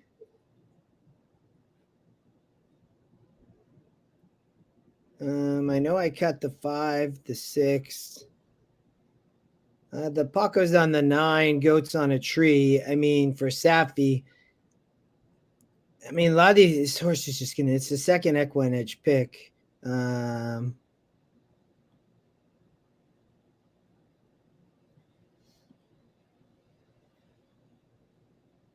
I would probably use these, Chris. So 1, 2, 3, 4, 9, 10, 11. All right. So, and then I would single. We can go back to my single. The 1 in the next race on the turf is the EquinEdge long shot. There's so much speed in this 5 furlong sprint. We'll skip race 9, and I thought the 5 is dangerous. Edwin for Proctor, gonna be flying. The 6 horse I think is also dangerous. I was 1-6-5-9 here, Chris, to start, but I mean, there's a lot of speed here. I just thought that Bravo on Call Me Spicy, this horse's second time turf, lightly raced, gonna have a good trip on the rail, and its top GSR is 5 furlongs, Chris, sprinting there on the turf. So I just thought there was a lot of speed here. I think they're on the outside course. It didn't worry me too much as long as he finds a spot. He can't be getting all the way shuffled back, but I think he can. I mean, but because there's going to be a lot of speed. So the one horse just has to break okay. Didn't break great last out, but if you go here, won well in a 60, Chris, back in September, and then has just been racing on the Tapito, which is fine, but I think that the move over to the turf could be huge on the 1 horse in race 10 for Call Me Spicy. Sure. No, I agree with you there. Odie, are you back yet? I see you down there. Yeah, I was. Let me add him back here. He was back for a minute, and then he jumped off. Danny, the 10 in this race with Gaff Leon, Quali, or the last race? Purdue won. I had Tennessee. That's a bummer. All right, I gotta run for a couple minutes, so I'm gonna let you guys run this. I've got Golden Gate queued up for you down there, so go ahead. I gotta get some dinner ordered. Enjoy your $5 foot long. I was just talking about my single.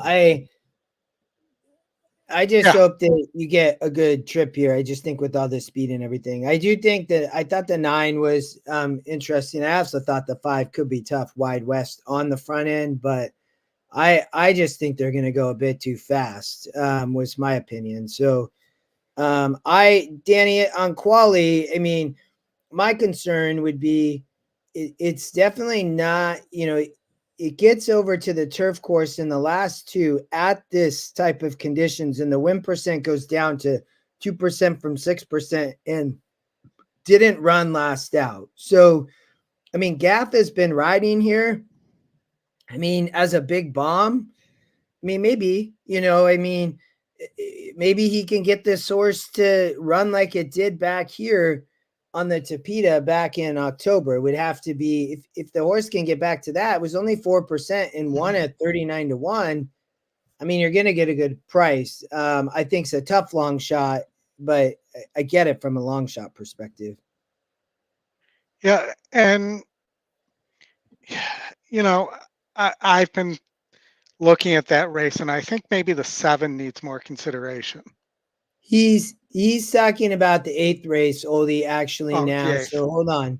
So yeah, I in my Odie, I played him. So I'm gonna play my ticket back just in a pick 4, Odie. So yeah. I used a lot of horses here, Danny. I think that this race has a massive potential to get a good price horse. So I think the 10 horse could run. I don't know, Odie, if you had thoughts on the 10 at all, but Fluid, I mean, Jose rides for Mott. It won last out, so it's not easy to do that, but a big step up. But this is a wide open race, I would say, so the horse is bred well. It has a 65 GSR, Odie, so it wouldn't surprise me if this horse runs well again on the turf. So yeah, I mean, it's a 3-year-old on the improve. I just think it's going to be further back than it normally would have been based on the pace that's in here. Yeah. And they're going to have to be super aggressive on it from that outside post to get over as well. Mm-hmm. Mm-hmm. And those are 2 things that concern me about it. Yeah, if I played my pick 4 back, I would have to cut some things, I think. Yeah, my pick 4 would be $200. So I would have to cut some things. I also think, if you look at race 10, I think we're undervaluing the 7 horse there as I look at it closer. Let me from go a back. Class perspective, the GSR drops. It's only 1%, but from a class perspective, here and in race 10, yeah, blind spot. Yep. Yeah, I mean, I saw this horse is working well, Odie. I just thought that, I mean, it drops in GSR. It's off the layoff, right? I expect, Sappy probably has the horse ready. It just hasn't been running. I mean, it broke its maiden and then won a stakes race in a 58 on the Tapeta. Yeah. And now they want to sprint on the turf. But the one thing I would say is, is going to be able to come off the pace. And, I think that there's just too much speed here. So. Well, it's either that or you're going to get speed on the front end that wins this. Yeah. Which the 5 or the 9's just going to get away. But I do think that there might be enough speed here that pulls that horse into the race, is what I'm saying. I think that horse is being underestimated, where I think maybe the 6 horse, who's the top pick, might actually need the lead here, as an example.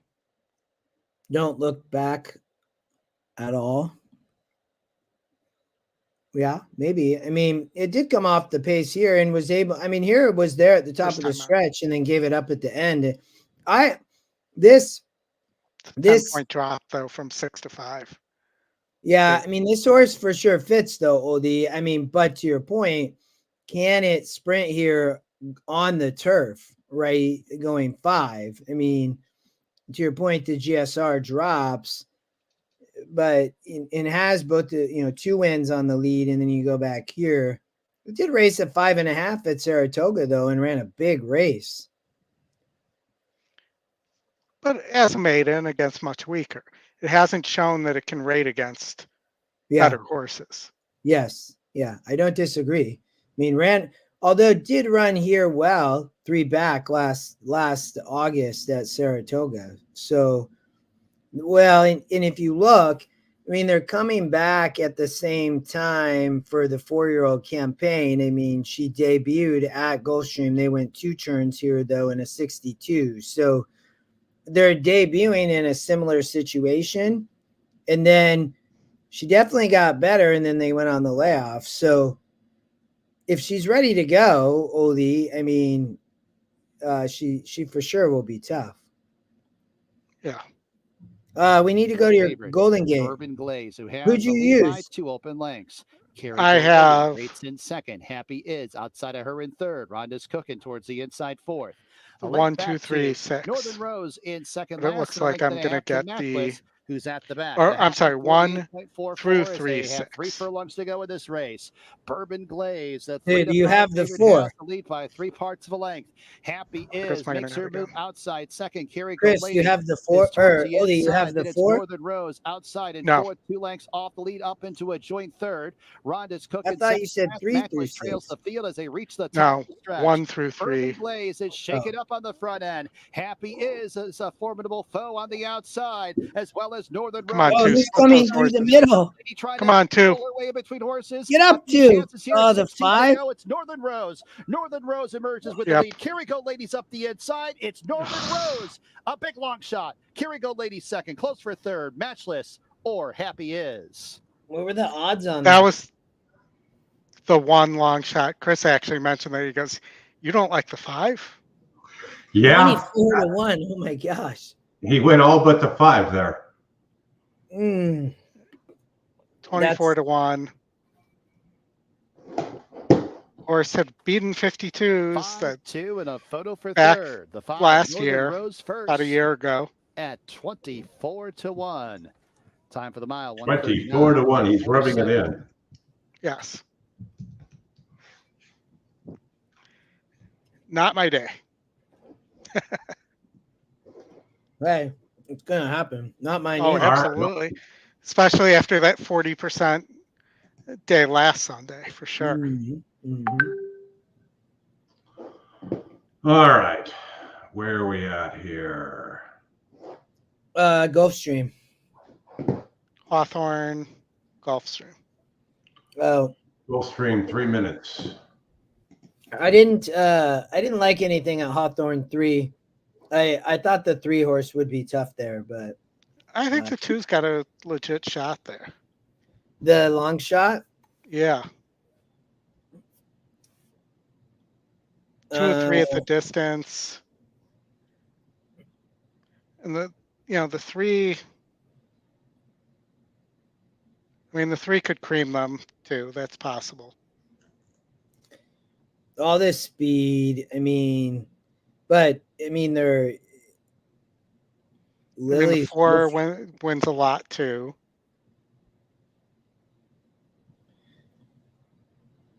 I mean, back-to-back claims, 10,000. I mean, the 2 is protected, Oldie. She's reckless. Yeah. So, cuts back to 5 GSR. I mean, you're getting 6 to 1. I mean, that was at 52, has run well, Yeah. but is off a layoff would be the biggest thing. So is it cold in Chicago, Oldie? Yes. Yeah, it looks cold. Hence the heavy fleece and the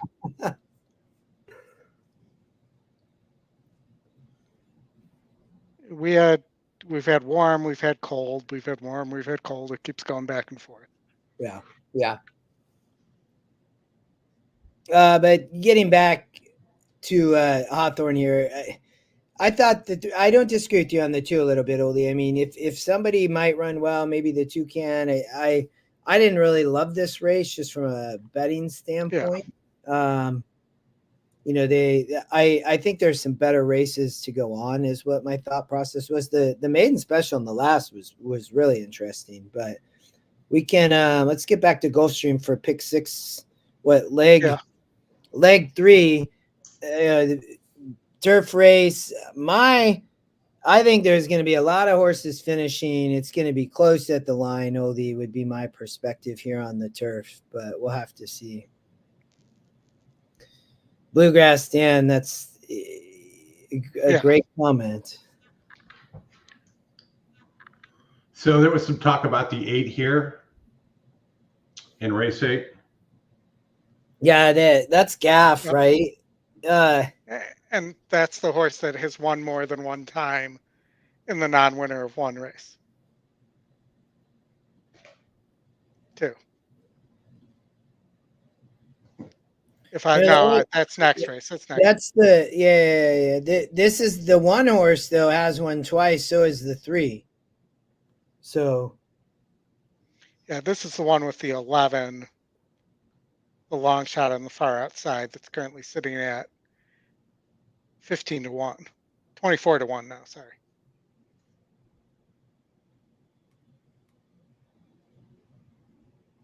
In top pace.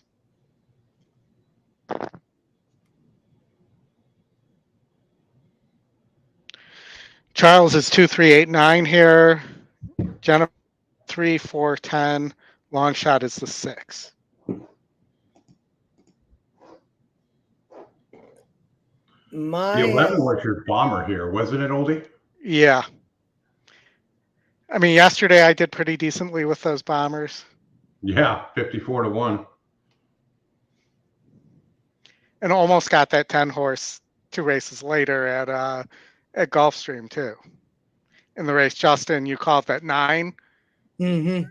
I had the 10 at 20. I think it was 24 or 27-1 that, was part of that blanket finish. Finished third. But I would contend that if you go back and watch that race, the bump the 10 took going around the far turn stopped it from. Mm-hmm. It was the difference in the race was when it was that little of a difference. Mm-hmm. Jeff playing, that was a wild race, man. That thing was so wide open, right? Like I couldn't believe that Smoking Tea got through. Like it was like, oh my gosh. That race was crazy. Yeah, it was. Yeah, the DQ at Aqueduct, which, by the way, Justin, even though I had money on the 54-1 horse, that I don't think the horse that won the race, Messier, on the actual track should have been DQ'd. Correct. I didn't see this. This must have been after I left. Yeah. So, I gave out the one horse at 54-1 saying, maybe this time this horse doesn't stop here. Yeah. Messier battled the former Baffert, battled that horse the whole way. Came in a little bit coming around the turn, but not as bad as it looked live. Mm-hmm. And they didn't really touch, but it forced the one off the rail. And they DQ'd it. And, even where my money was, I didn't think that was a DQ. The 3 horse romped at Hawthorne. Moving in, race number 8. All right. Tropical Turf pick 3 and late pick 4 begin here. This is the definition of a wide open betting board. 7-2 favorites are 3 and 9. Great race. 4-1 on the 1. For a pick 6. 9-2 on the 8. All right, 11. Let's blow the socks off of these horses. I think the 2's dangerous too with Ruiz up there on the speed. If something happens to one of those, the other one's going to be long gone potentially. I'll point out that the 4 and the 3 are both wearing socks. The Nile draws the outside, but she waits for Singing Sandra to step forward first. Mr. likes the 12. Brisket. Yeah, that sounds amazing. Send me some of that brisket. And the good luck, all. In the gate. And they're off. In the middle, it's What a World who gets the first call and looks for the early lead. With Singing Joelle going to the lead. Up on the outside, Skinny Cosmo's on the go. She's now third. Yeah, that'll get to know that all racing room while fighting the rating. Getting started on the outside is On the Nile. Moving at the inside, Bloomin' Bell has dropped over nicely to save some ground in front of Ashima and Wow Lucky.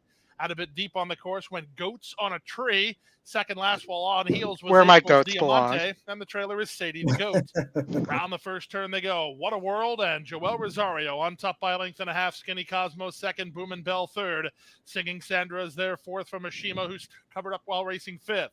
Two back to On the Nile, racing outside of Fluid. Then the team of Goats on a Tree and Wow Lucky. Out of last now is Goats Sadie on the a Goat. Tree? Now the trailer is April. Yeah. Goats on a Tree.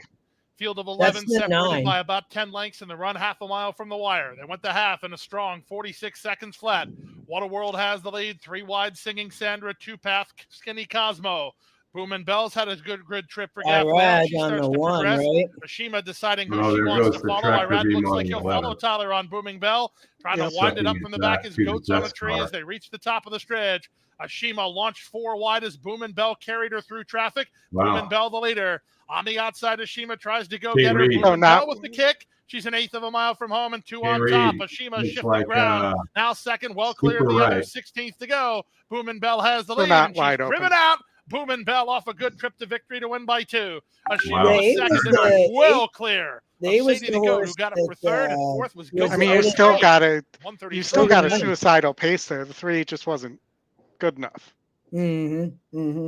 I also just think, I mean, that's, you have horses backing up there, the 11's backing up, just makes it tough on a horse to come from behind like that when you got horses tiring. And the 8 sat, nice job, Kerry. The 8 sat close to the lead there, right? I mean, this is a great trip. Hey, you got to give a tip of the cap there to K. Reed. That was his single. Big field on the turf. Well done to take the chance there. I'll give my buddy K. Reed more than just a tip of the cap. I'll give him a tip of the boom. Tip of the boom. Okay. Well done, K. Reed. Marking his Cassie. Yeah, I had a win bet there, so thank you for that. Appreciate it. Which Almost one of the 100,000 in the Gulfstream Turf khakis Tropical is- Turf Pick 3. Yeah, did you have that one, Justin, in your tropical turf? I only played the pick 4. Okay. I never ended up playing the tropical turf. I just played the pick 4. But I spread in that race. But too much for, I mean, you get 9-2, which is fine, but yeah. I still like my, I liked my single, Chris. I played the pick 4 back because I do not like the 9 at all. I didn't even use the 9 in the next race. I just couldn't use the 9 from the outside post there, sprinting 7 on the turf with the other speeds. So the new steward, Victor Escobar at Nairo, will shake things up big time. No relation to Pablo. Why? Probably Why is that? Where's this? Where's he from? Why is it going to shake it up? Well, until you get rid of Baeza, you're not going to shake too much stuff up there. And he's the state steward, so he's kind of like the boss. Yeah. In New York? Yeah. So do we have Scotty in the house right now? Just judging I don't by see him. Maybe maybe Chris typed that. No, we would have had both logos. Oh, maybe. I don't see Scotty in here. No, he was saying on the EE on YouTube. So I didn't type that. I didn't type it either. Oh, that's him then. Just yep. See. Hi guys. That's funny.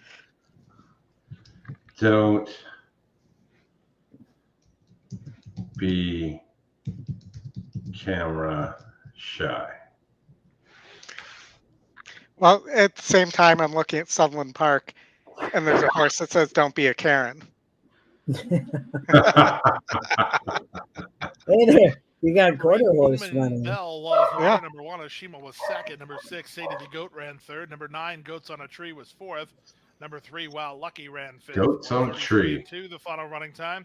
8-1, 6-9, 3. All right. What do we, Now where are we returning to at the winner of here? the 8th race, winner number 8. Well, Boomin' you might want to Bell. read this Boomin' comment. Bell, bred in Louisiana by Barone Farms. Florida Derby 3-year-old follow-up. dark bear brown filly Trainer by friend Stormy. shares the same And farrier as Bell by Not fierceness. for Love. And farrier says By the fierceness feet Quintessential are very Racing bad. Florida and trained by Mark Cassie. The winning jockey is Tarver Gaffleon. Well, and Boomin' Bell in 133. that might explain, why sometimes Ninth he's race is up fierceness and next, sometimes today's 9th race. he's Run timidness. at 7 furlongs. Scotty says the 5 at Sunland, who's the current favorite, is a horse to watch. All right. Well, let me get over to the Sunland. That's a track I've actually been to. It's in New Mexico. I would have to go out there for work from time to time, and it was not a bad place to be. So the 5, She's So Salty, 2-1. We can't show this, so I'm gonna go over to. You're getting 7-1 on the top pick, though. The 7 horse.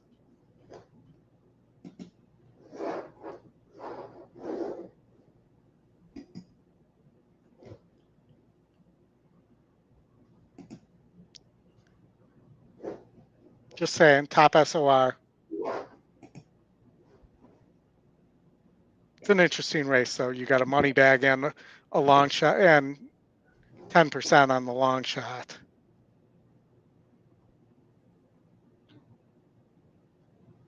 So we'll see. Their gate load has taken 40 seconds so far. Yeah, they've got a gate loader here for sure. I'm on the 1.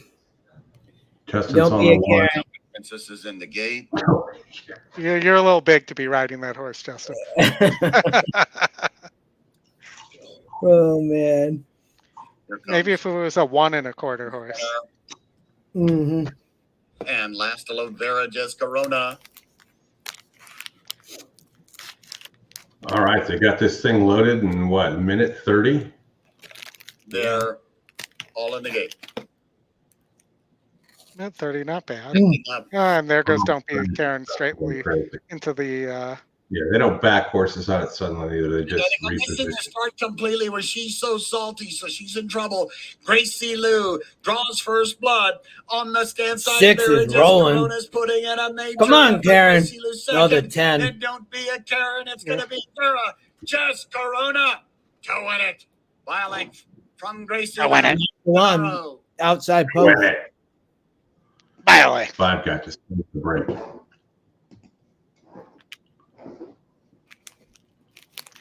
Hey, Scotty, All right, do we I'm have ready. permission to whisper for an entire show in honor of the Masters? That's what we're thinking. We're thinking of doing a Masters-related show on Masters Saturday. When is the Masters? 2 weeks. It's a tradition Oh, unlike any other. It's always the week after the Final Four, which made Jim Nance's life like the best ever. He'd do the Final Four, and then he would go to Augusta. I've been to the Masters twice, ran into Jim once at dinner one night. We were at the same restaurant. Super, super good dude. Fletcher's Best in a job little ever. trouble here. He's in the woods. Best job in the world. All right, so let's see here. What do we have coming up next? We got this Hawthorne in 7 minutes, Golden Gate in 9, Yeah.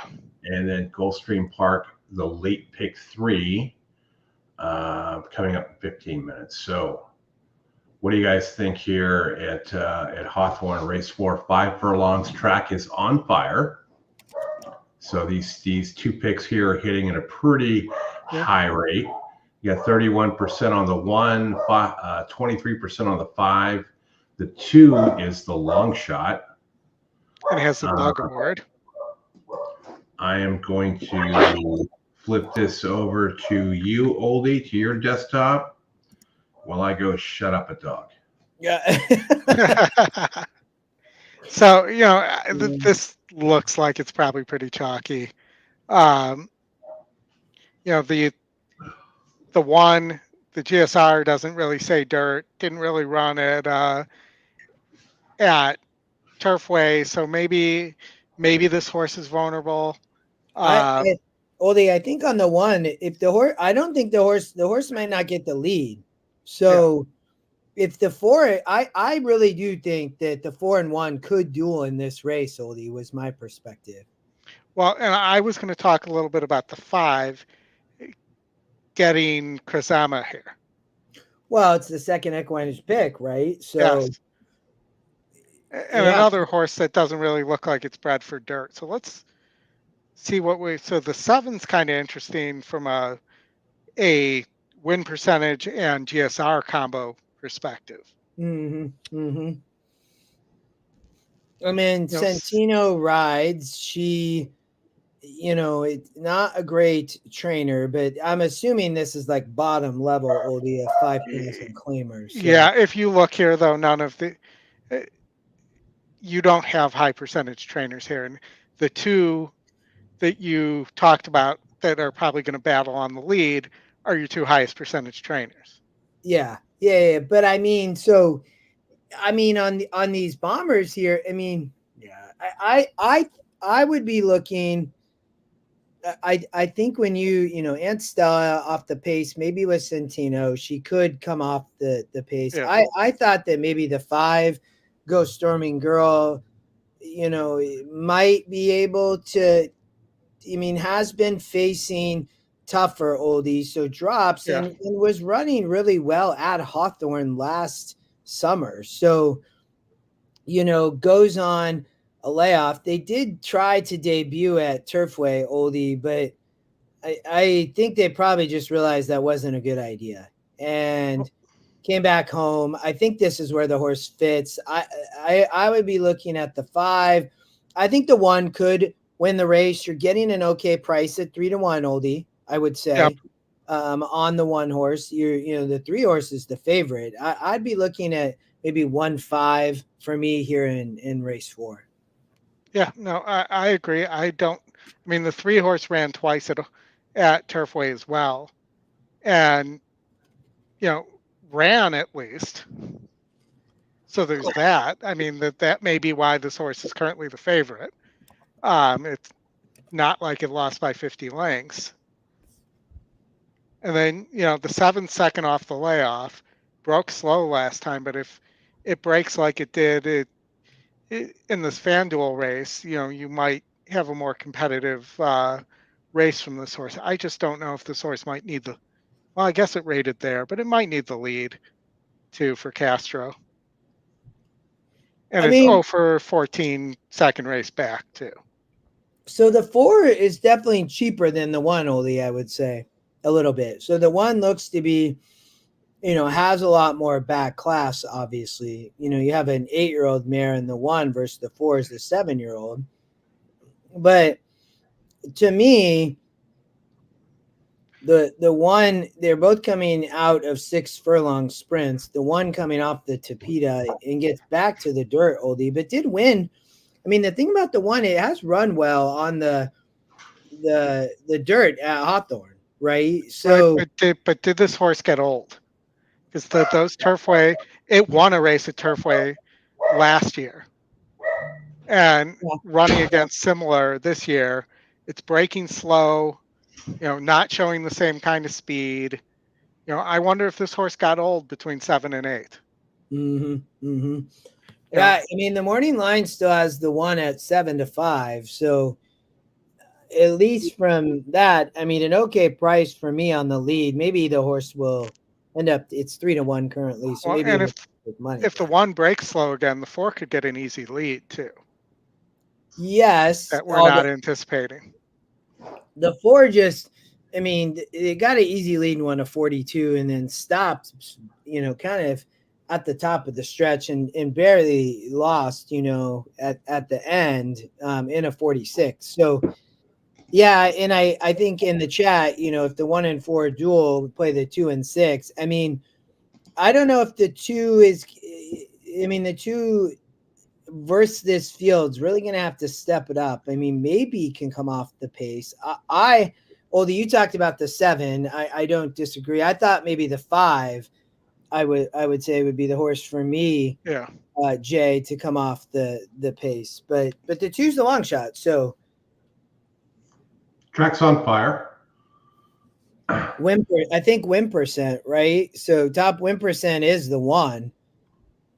Still getting 3-1. I'm on 1-5. That's mine with maybe the 7 for second. I play an exacta, maybe 1-5, and also maybe add the 7 in second. And they tend to move pretty slow in loading here. They're only 2 minutes from post. I'm thinking here, I don't think the 4 and the 1 should be pretty equal prices here.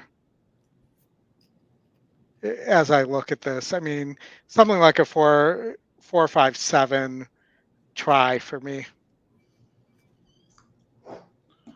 You got a big pace number, 21 points over there at Golden Gate after this. They are 2 minutes away. 59 pace number on the 1, not top win percentage, but a 21 point increase. Bottom of the barrel, $3,000 claimers. And, let me ask a question on this 3. First of all, first time with trainer. First time Jockey. So why did Chris? I'm assuming he had the choice between the 5 and the 3. He's either the top or the top jockey in the Hawthorne and in the Arlington standings year in year out. And Mallorca went up on the horse that's getting bet, and Chris Ama's on the 5. So that to me is suspicious that the 5 might be the horse to play there. The win percentage and the E-picks agree with that as well, and you're getting 4-1. Yeah. Been a long time since it drank at the fountain, though. I didn't say it's going to win.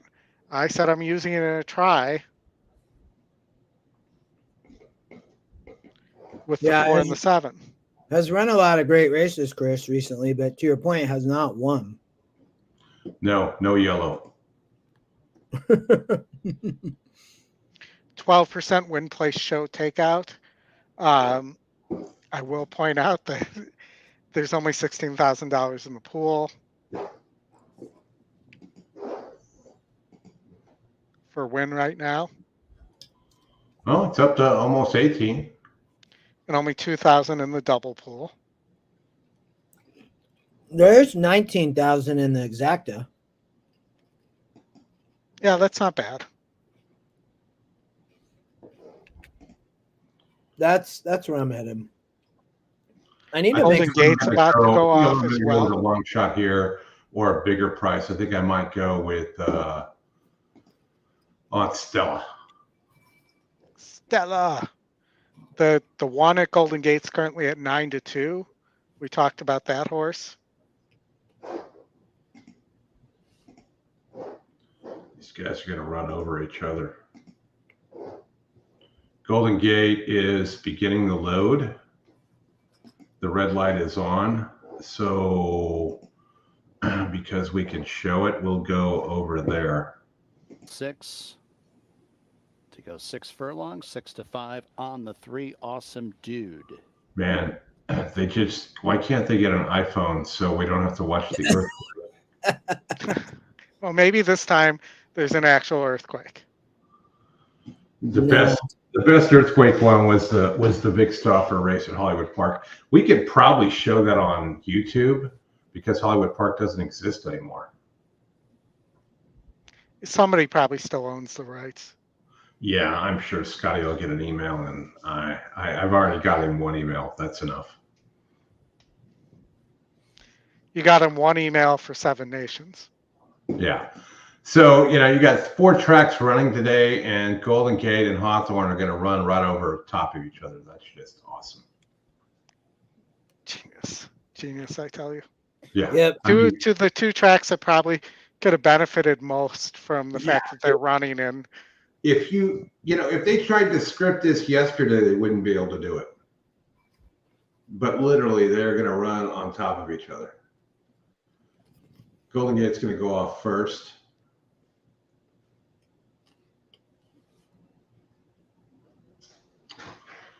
Wiz has got a pick 3 that he played at Sunland. Did you pick there, Wiz? That's how desperate we are right now. Yeah. Well, I mean, there's not a whole lot going on, right? It's the It's a British pop-up Benevolent show. Society of California. Yeah. race. Jerry Jeff Walker and Scocho to the inside. But yet we still have 734 of you here. So thanks for joining again. Happy All the Easter gates. Sunday if you celebrate. And Did you already have Easter dinner, Chris? it's Continental Union setting up for the lead. 518, Justin. Scocho is up the No. inside. Jerry Jeff Walker wants a As share soon as of this the is lead. over. Carson's Legacy behind leaders in fourth. Then in fifth, Awesome Dude, who's And about Oldie's 4 arm lengths in having a front big of Brony giant Boy, hand. who's at the back of the pack. Up the backstretch they travel. It's Continental Union who has the lead as they run to the half-mile pole. Jerry Jeff Walker outside in second. Scocho third. Jerry Then Jeff in fourth, Walker. Awesome And Dude, only 2 lengths Hawthorne off is the off. lead. Carson's Legacy Yep. binding We've his got time the in lead. between horses in fifth, and then 5 lengths. Cooking to Brony One Boy just had to trails the check field. up. First quarter was in Where? 23.39. You gotta be Yeah, specific. Not the that fast the of a ones, pace. 2.5 the ones. furlongs to go. Continental Not running Union and here. Jerry Jeff Walker.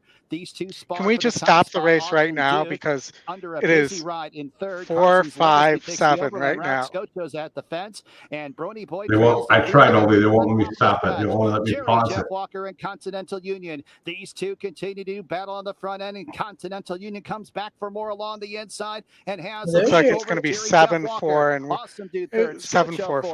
5. In deep stretch, Continental Union. Great call Jerry on the Jeff Walker 7, on the Ollie. outside. Continental Union to the 4, Oh, 6, there's a nice 3, little try 7. Awesome with the Dude 7 third. on Scocho fourth. 7, 4, and then the 5. I mean, that was 9-2. You got the one out of there. I mean, you have 9-2 over 7-1 over 4-1. As I said, maybe the one's not the same horse. You No, know, it's the same horse. He's just Well- not in as good a form. don't ask Lacey Gaudet about that. Didn't she get in trouble in New York for the markings on the horse not matching? What, really? Yes. So that brings me back to something from like a half an hour ago. Which one of the Cassies is she married to? Is it Norm. the son? No, you're thinking of Gabby. I'm talking about Lacey, her sister, the trainer. Yeah, you're right. You're right. There's so many. Boom on Aunt Stella. Yes, I talked about Aunt Stella. I wonder though, anytime he walks in a room, does she yell Norm at him like it's chairs?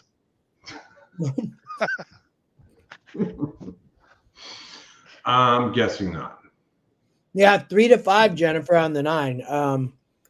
I mean, this horse is going to have to be much the best. I'm going to be right back, guys, to watch this. I'm around the restroom. All right. And I'll point out again, the 1 did beat the 5 on the track 2 races ago in terms of finishing position. Now, we might not get the same exact track conditions and all that stuff. That's part of the handicapping. So if we were playing a fictional contest here, Oldie, at Gulfstream, who you taking to win here? I would be on Peter and his Walder and the 8 horse here. Gangly. So you're looking for a back-to-back 8s. 8s are wild. Horse hasn't won since just about a year ago at Gulfstream. Dropping back to a more reasonable level, second time out at that level, beat 64s on the dirt going 6 furlongs, has more wins than the condition allows for, so is in for a tag, has won 9 times total. The rest of these horses are either one-time winners or there's a 2 and a 3. That's it. There's nobody's won more than 3 races here. The other one I'd be on is the 4 at 7-1. I don't mind the 7 here, Holiday Fantasy for Julian or Stormfelt. Had a little bit of trouble last out, won while claimed, and didn't run too bad in that last race there at 7 furlongs. Has been, won 2 out of the last 4 races, both at 8 furlongs, cutting back a bit. So price is square at 6-1, 5-2 morning line. Just not taking a lot of money.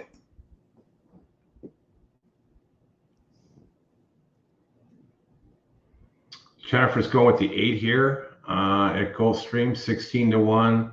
She's fading that 9 all day long. And we just don't know what that 4 is here. It's a thoroughbred. It could be a quarter horse. You don't know. No, I do know. They would not let a quarter horse run 7 furlongs at Gulfstream. I was on the one, I thought the 3 was also an interesting long shot, but I did think the 7 would be tough and is not taking money, which the EquinEdge morning line said would happen. So that doesn't really bother me. It was the 8. The 8 is a 4-1 morning line horse, so it's 15-1. Yeah. So I'm on 3-7-1. Not really in any particular order here would be where I was landing, Chris. Well, and the 8 is a 9-time winner. Yeah. Yeah. I like the 7, Manuel. I thought that this horse could set, maybe we saw what just happened in that dirt race with first-time starters, but I thought that this horse might be able to sit the trip.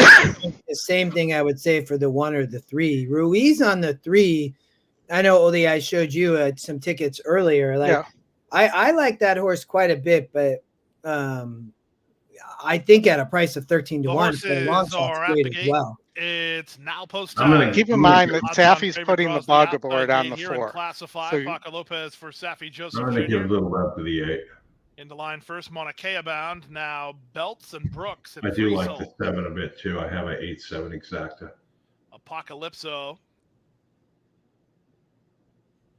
Holiday Fantasy. Diamond Cool. Gangley's ready. This was the Iceman runneth. Of all the Joel horses riding on the rail today, this is the 3rd one, I believe. This is the one I thought that had the biggest. How does that even happen, though, that he draws that many in one day? 7 furlongs the journey to start. Look, all those in a row, too. They're all in line.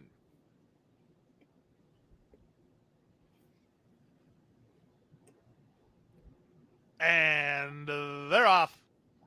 Good start for Gangley. In the middle, that's Free Soul with some speed. On the far outside, Classify on the go. The Iceman Runneth is tightened up for Racing Room, but he's marching forward from out of the crowd. The Iceman Runneth second behind stablemate Classify. Moving up between horses, Apocalypso, and at the rail, Mauna Kea bound. Wide on the Fun horses, fact, the Gangley, Iceman Free was a Soul with serial him. killer in 2.5 the, for Diamond Cool, New York, racing New Jersey inside of area. Holiday Fantasy. Mock killer. And out the back early, the trailer Belts. Go look that up. Brooks. A couple of good. Run to the half-mile point. movie The opening quarter was just 22-3. Classify with the benefit of a tactical advantage at the half-mile point.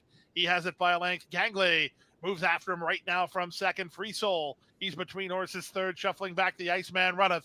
Mauna Kea bounds on the rail. Diamond Cool gets started. 3 better Here than comes Holiday that 3 you Fantasy, then talked Belts about, and Justin. Brooks, and plummeting Yeah. the last three. Apocalypso. 45-2 I would for love the a opening half 3-8. mile. Gangley is going right after Classify here. Classify held The together by 9 looks Paco. tough in Outside hand, Gangley. On the far outside, on, Diamond Free. Cool, then Free Soul, and they're at Looks the top like of the stretch. 9, maybe Classify 8, battles back for a bit more now. Don't Gangley swing still too right wide, alongside second. 2 back to Diamond Cool. At the Come rail, on, the Abe. Iceman Get Runneth. up. They come past the 8th Stop pole. running into that Classify horse and run inside. forward. Outside Gangley will not go away. Gangley's Wow. coming again. Classify tries to turn him away. That Classify was a is good going to call, turn him though, away. Jennifer. Classify wins. Yeah. Gangley System second. It's a knew. hard-fought effort. Third was Diamond Cool. System Fourth single. was the Iceman Runneth. Yep. Yep. 122 I and had three. that was my single.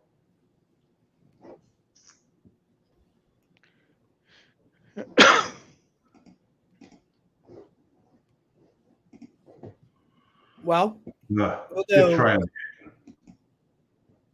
I get a bet my single in the next race, so that's good. Maybe I'll play a daily double. The jockey on the 8 looks like a bumblebee. Uh, Did you see the Look at the colors on the. Yeah, I saw that. Yeah. With all the yellow and black like that. Yes. Well, we hope to be some more prices in the Gulfstream picks, but fairly chalky, which it's gonna happen. The 8 ran a big race, and then Oldie, to your point, Diamond cooled the EquinEdge long shot. 3 ran third, so a lot of people's favorites probably. Go ahead, Oldie. I was laughing at this because we have another human anchor that we talk about all the time. But Sonny Leone back from Turfway for the summer at Gulfstream. Is that where so he's back riding at Gulfstream again? At least today, yeah. Now that I don't know if this is the last day of the championship meet, technically or not.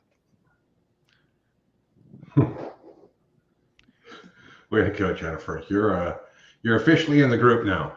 Yes. Welcome. So stretch run between Julian and Sonny Leone. Who are you taking?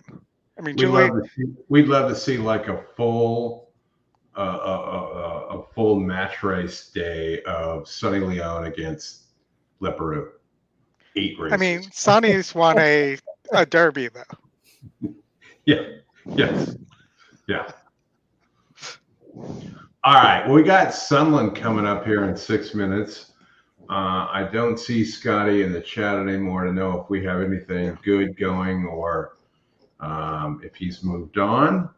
But we do have a decent field of 10 here, 350 yards. I think Wiz, if I scroll up, or maybe if you could just tell I think he singled the 6.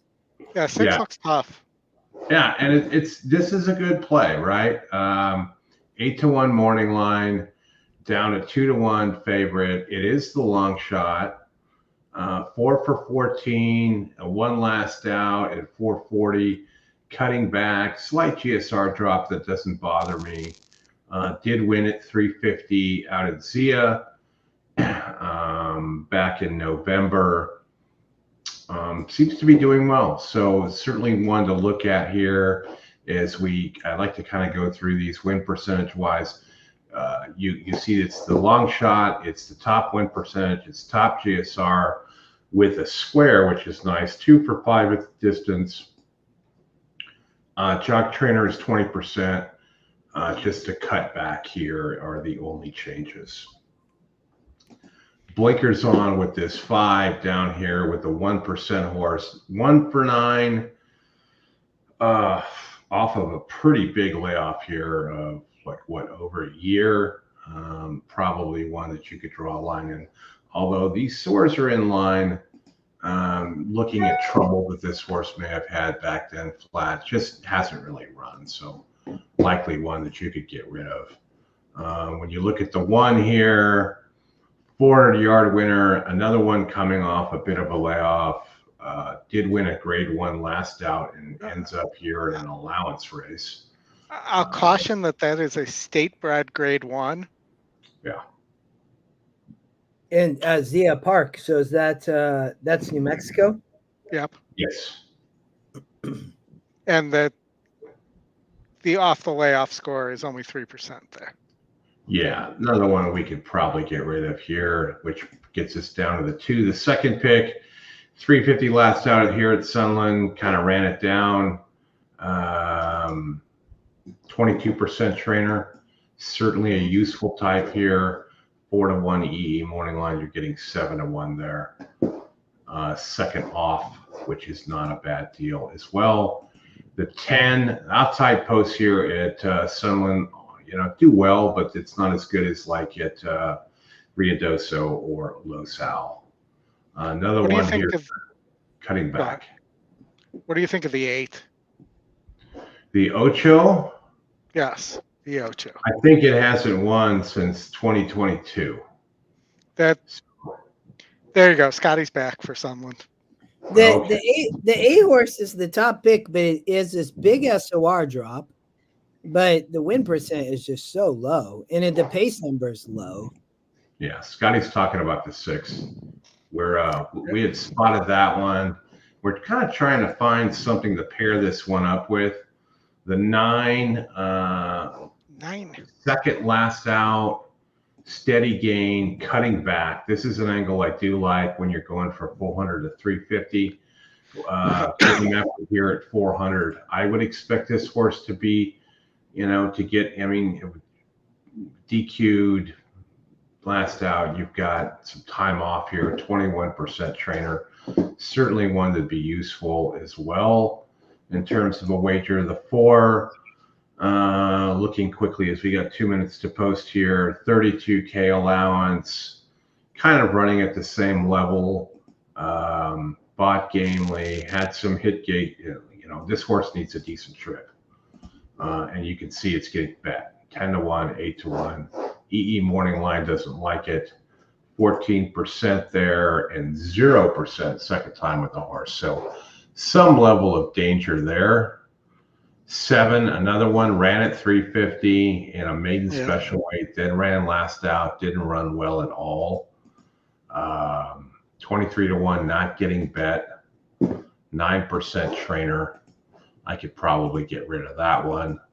Taking a look back at the 7 again. We looked at this one before, and I would probably get rid of that, which kind of drops us down here with the 8. Oops, I didn't mean to kill it. 8. Again, long time between drinks here and not really hitting the board. It did run 3rd, real close here back in August of 23 at Rio Doso. 25% second race back for the trainer and 33 second timeout. So these are probably the 4 that you could pair 1 or 2 together if you can figure out a good box here, exacta-wise or whatnot, and come up with something. But that's just kind of how I look at the quarter horse type stuff. So we can't show this one, but I can at least pull up the video. I got you, Sound. You got $6,000 in the trifecta pool. But so the crazy thing about the this race, like the purse is good, $44,000 allowance. Yeah. Mm-hmm. Probably state bred though. Maybe no. No, it doesn't say. No, there's some Texas bred in here. It's open. I mean, these are where these pools get hammered right at the end. Yeah. I did think the 2 horse to me was more interesting than the 1 for the price, to be honest with everybody. I'd probably look in an exact. I'd be playing Chris. I think 2, 6, 10 for me. Yeah, I could do a 6 with 2, 8, things like that. The track's on fire, so the 8 and the 2 and the 6. These are oftentimes where you'll see these types of horses here pair up, like 8-2, 2-6, 6-8, 6-2, things like that. And if the 6 breaks okay, to Scotty's point, I know he chimed in earlier, and the horse usually breaks well, as long as it's not a mess being in the middle of the track. If so, that's where I think it does open it, obviously, to somebody like in my case, I like the 2 over the 1, or the 10 on the 10 on the outside, Chris, taking a lot of money. Mm-hmm. All right. Yeah, I hear it. James Dean. He wants to pick 4 at Hawthorne. Oldy, you want to start working on that? Put you to work? You got 5 minutes. I could try to help here, Odie. You've handicapped Hawthorne already. So. Yeah, I did. I definitely looked at some here. We'll listen to this Hawthorne race. I did not. Well, 10 grand's not bad for a Hawthorne pick 4 pool. That'll be our featured 9th race worth. Yep. 5 minutes there to Hawthorne, 9 minutes to the Golden Gate, 14 to the penultimate race at Gulfstream. Inocente for Jesus Marquez. Bossa Nova, all ready to move forward. She won last time out. Innocente's already in the gate. 350 yards the distance.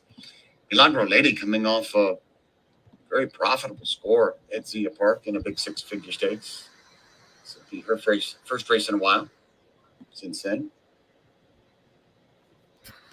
Still a few more to load. Waiting on more to come. Clear up.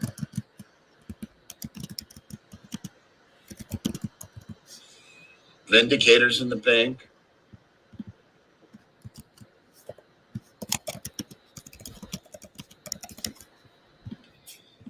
Here she comes.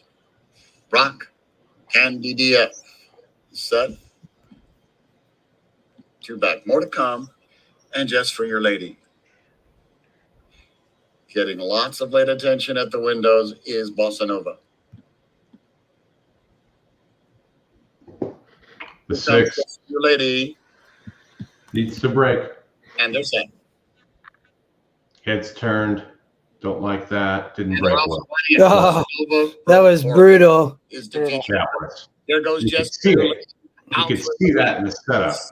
Here comes a bid from Innocent. 4 or 9. The inside Those rock prices. is trying long shots. 9's gone. 4 here. Jess for your 7 to lady. 1 over And 12 to 1. The absolute 10 fan finished second third. rock candy DF goes for third. Yeah, and I will let me get over here to the what the hell am I showing?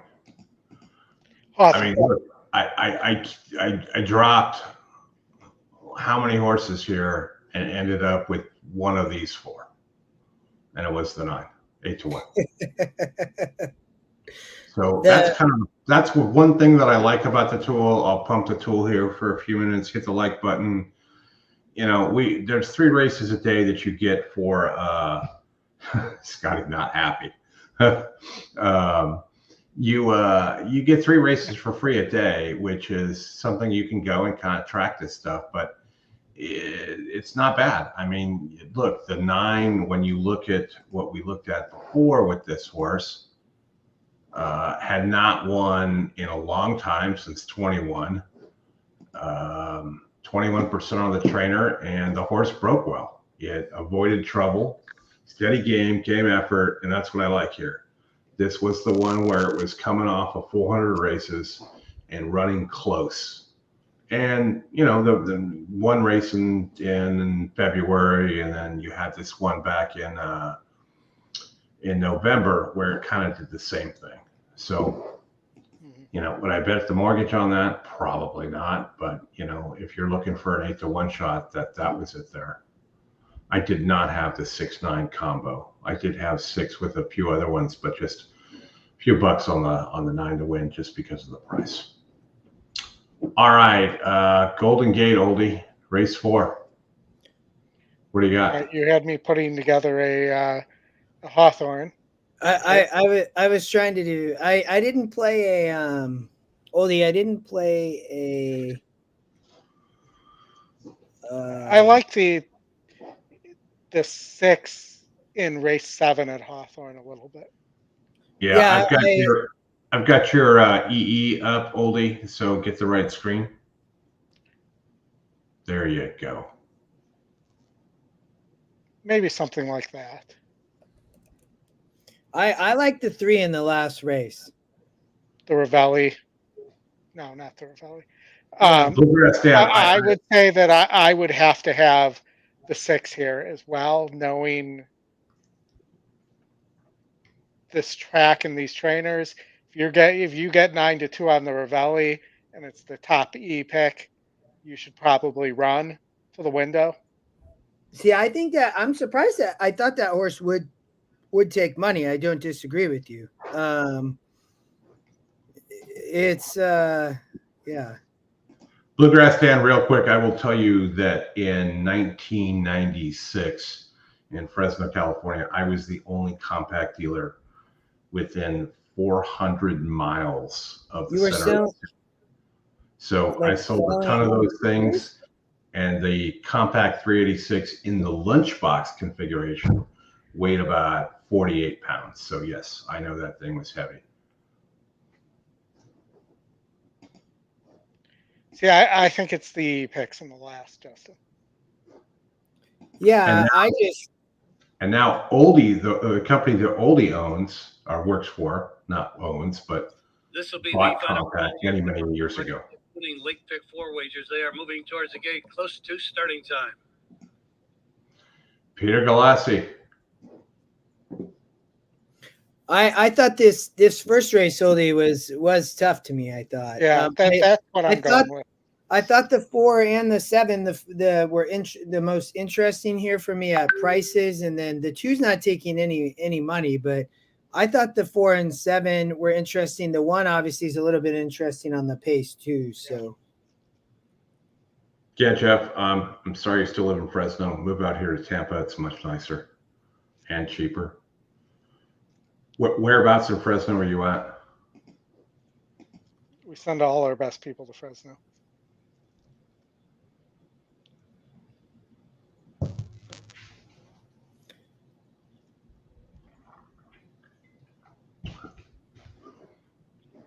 Preservation.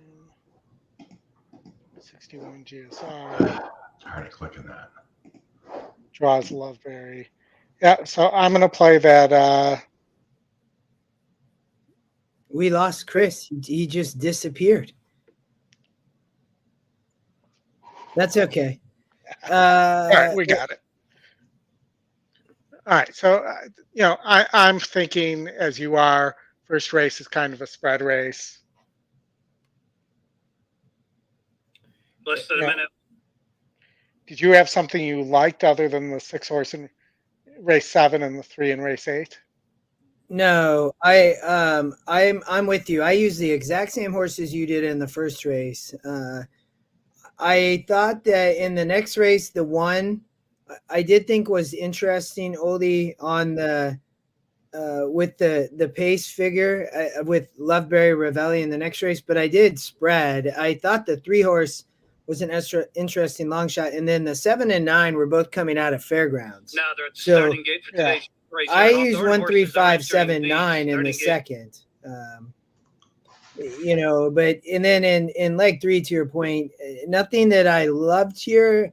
I thought the 6 obviously was really interesting. You talked, and then I thought the 10, the long shot too, had some interest. But I thought this was a tough sequence. I really did. Yeah. So Brittany Berg is 26% second off a claim. Yeah. And 15% off the layoff. Her husband Chris Emma is aboard. You have an E morning line angle there. It's 15%. You're getting the big GSR increase as well, coming back to routing on dirt.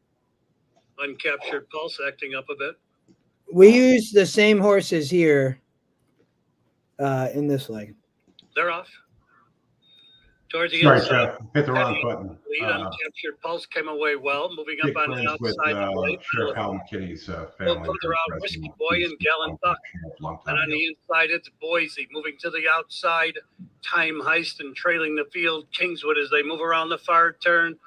On the inside, Bourbon Teddy. On the outside, Gallant Buck. These two head and head, nose and nose for the lead with less than 3 furlongs to go. Comes the favorite, the 7. Battle Effect is back to 4. Uncaptured. Pulse followed on the inside by Kingswood. They come the off the speed, though, could be dangerous here. 3/16. On the inside, Bourbon Teddy still has the lead in between horses. Bourbon Teddy, Chris, at 8 to 1. Picking up the leaders 3 deep, and on the far outside, somebody's cleaning up. Coming That's down the 6. It's Bourbon Teddy, Risky Boy. Wow, the other of all. That's Time Heist on the getting far outside, flying on and getting the lead in deep stretch, and Time Heist. Risky Boy second. Is that the second Bourbon? Yeah. That was Bourbon Teddy. All right. Gulfstream race 10. I'm playing the 1 horses bet down to 6 to 1, Chris, from 10 to 1. They're going into the Golden Gate as well. Okay. Into the Golden Gate, Chris.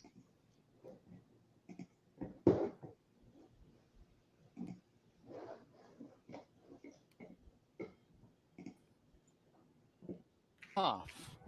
Great start. Naughty Nadine wins the break and jets out for the lead. Caller Contessa, though, is up close, and Caller Contessa grabs that lead as they go into that first turn. Naughty Nadine's in second. Tam's Little Angel is in mid-pack in third. To the outside of Princesa del Tigre, leaves her 2 lengths behind. And then a half length to Miami Ladies at the back of the pack. And it's about 5.5 lengths off the lead. Caller Contessa, as they transition to the backstretch, has the lead by 1.25 lengths. Tam's Little Angel pressing outside in second. Princesa del Tigre. Green blinkers 3 wide in third. Naughty Nadine along the inside in fourth. And 3 lengths back to Miami Lady, who's at the back of the pack. Call her Contessa on top. The lead's 1.25 lengths still over Tam's Little Angel, who stalks in second. And then it's Princesa del Tigre in the clear in third. Naughty Nadine towards the inside fourth, and a gap of 2 to Miami Lady, who's at the back of the pack. The opening half in 47.14 as they go onto the far turn. Caller Contessa ridden along to keep that lead. Princesa del Tigre breezing up to the outside. Tam's Little Angel in between horses as Caller Contessa drops back. And then it is Miami Lady and the red cap on the outside. Naughty Nadine looking out. Who do you like? Turn into the home stretch. Who do you like here? Princesa del Tigre. These two continue to That's scrimmage for the top spot. Naughty Nadine's in third. Miami Ladies in fourth. They run to the 16th pole. A struggle between Tam's Little Angel and Princesa del Tigre. Neither one giving it in. Here comes the winning line. Inside. Tam's Little Angel defeats Princesa del Tigre. Close for third. Naughty Nadine and Miami Lady. I think that Tam's Little Angel might have been a Emerald Downs horse. Could be. It kind of rings a bell. For Stephen Spite? No, I guess not. Nope. Just the Golden Gate horse. Gulfstream. Okay. Another good comment here on that 3 horse at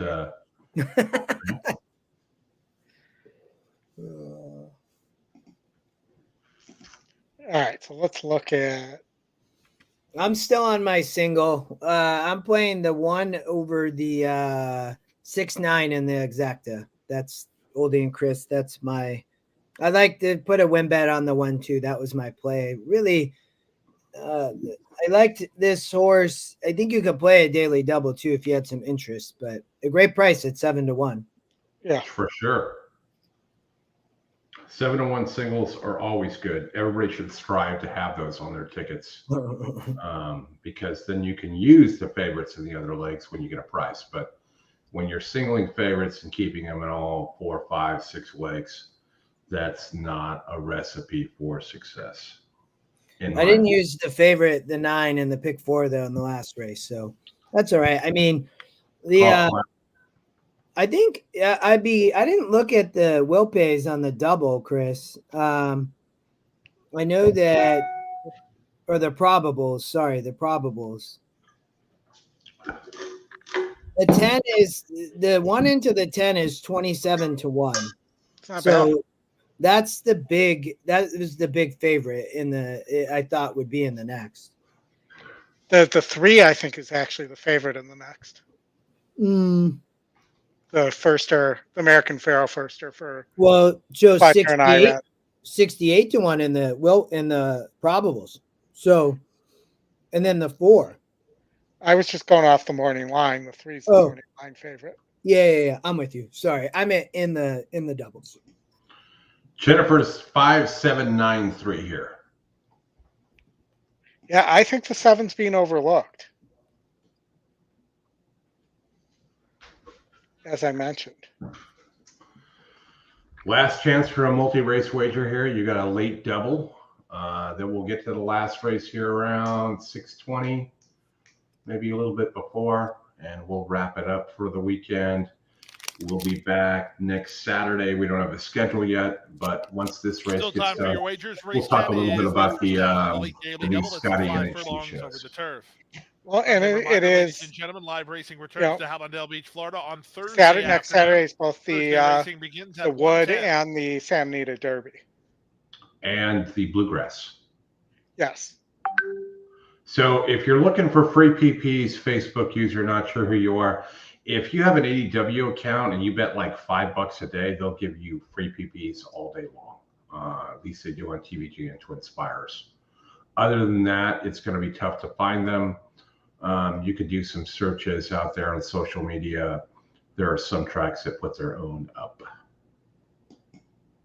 But the better thing would be to get yourself a day pass for EE, and then you'd have all that info. Yeah.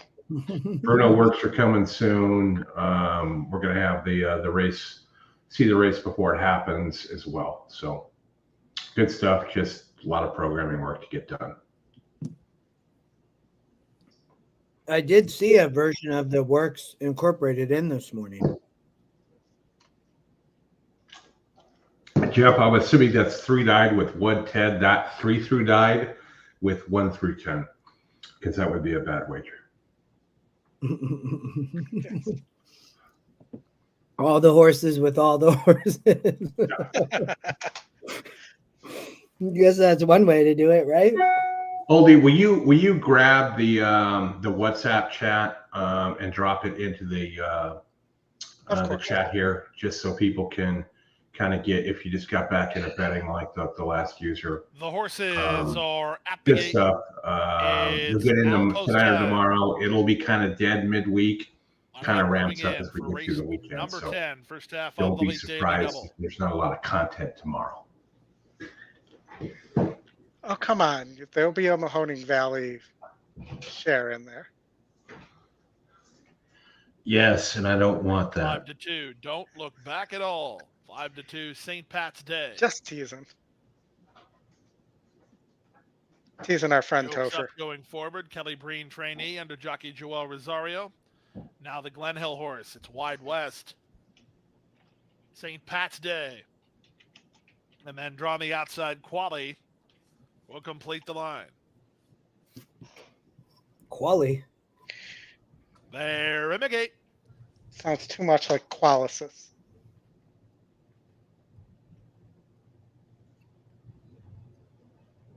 And they're off. Slow to break, Moana's Power. Quick to start, Wide West, and on her outside, don't look back at all. These two race on St. Pat's Day. Up and on the outside is quickly up to challenge for control. St. Pat's Day not challenging for control. She takes control in the run to the far turn. Wide West is second. Don't look back at all is now third with Blind Spot at the rail into fourth. Outside goes Quali. A gap of 2.5 more to O Darlin, who works 3 better than Miss Speedy. Then it's Jokes Up. Out the back, Call Me Spicy. In the trailer, Moana's Power. They run to the top of the stretch. St. Pat's Day. Paco Lopez on the muscle early. Don't look back at all. Tries to take up the slack toward the inside. Wide West. Off cover and running home is Blind Spot. Down the center, Quali. 1/8 of a mile to go. Don't look back at all. That's a true statement. She still has work to do. From the outside and a late run from Quali. Farther out, Miss Speedy coming on. Don't look back at all. Pleads. Outside. Here comes Miss Speedy right by. That was Miss the Speedy my and hope Irene is Ortiz the one. Jr. ran Odie, down. but Don't look back at all. Yeah. Who's in a place picture. I mean, 54 wow. 20-1 or no? What was that horse? It got backed. It was 9-2. Oh, Miss I went off Speedy. at 8-1. Yeah. Irad and Cassie. Was it? He's having it. I mean, just bet Irad today. Wow. Yeah. I mean, 8-1. You could see how it was just like covered up at the end. The 6 was there. The 7. The 1 didn't come. I mean, all just a wall right at the end. The 10 1 was, came just too late. yeah, it was. He got shuffled all the way back. So not good job, Anthony. Got the try.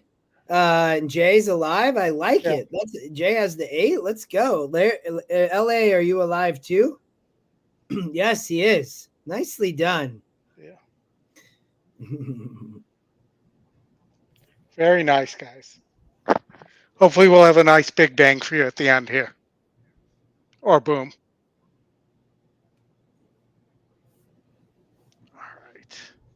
So we have coming up here either Sunland race 9 or Hawthorne race 6. We got 7 minutes to Sunland, so that might be where we need to go. We'll see if we get the will pay, if they decide to allow us the will pays to the pick 6 at Gulfstream. But if you guys want to put what you're alive to in the chat, we'll share the will pays on the screen.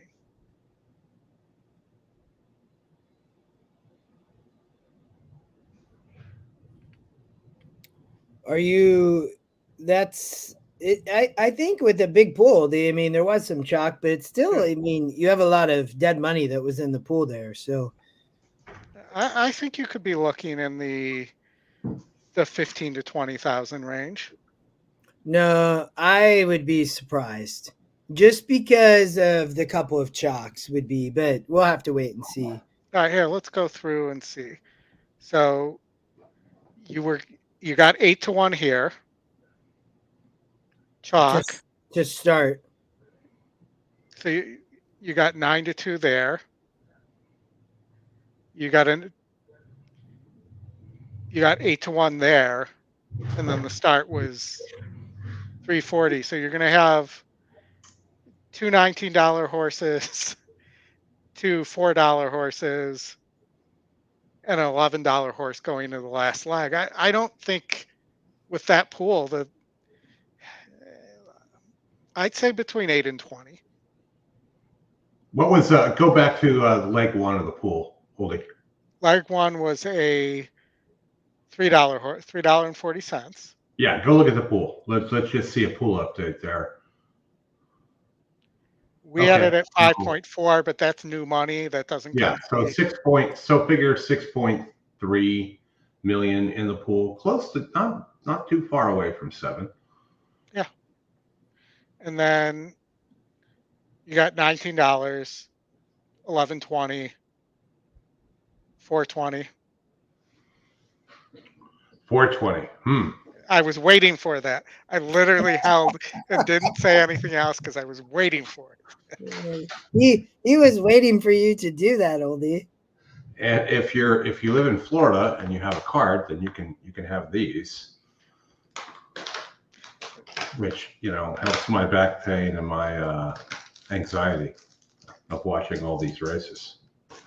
10-11 for Larry. Jotham's alive to the 3, 4, and 10.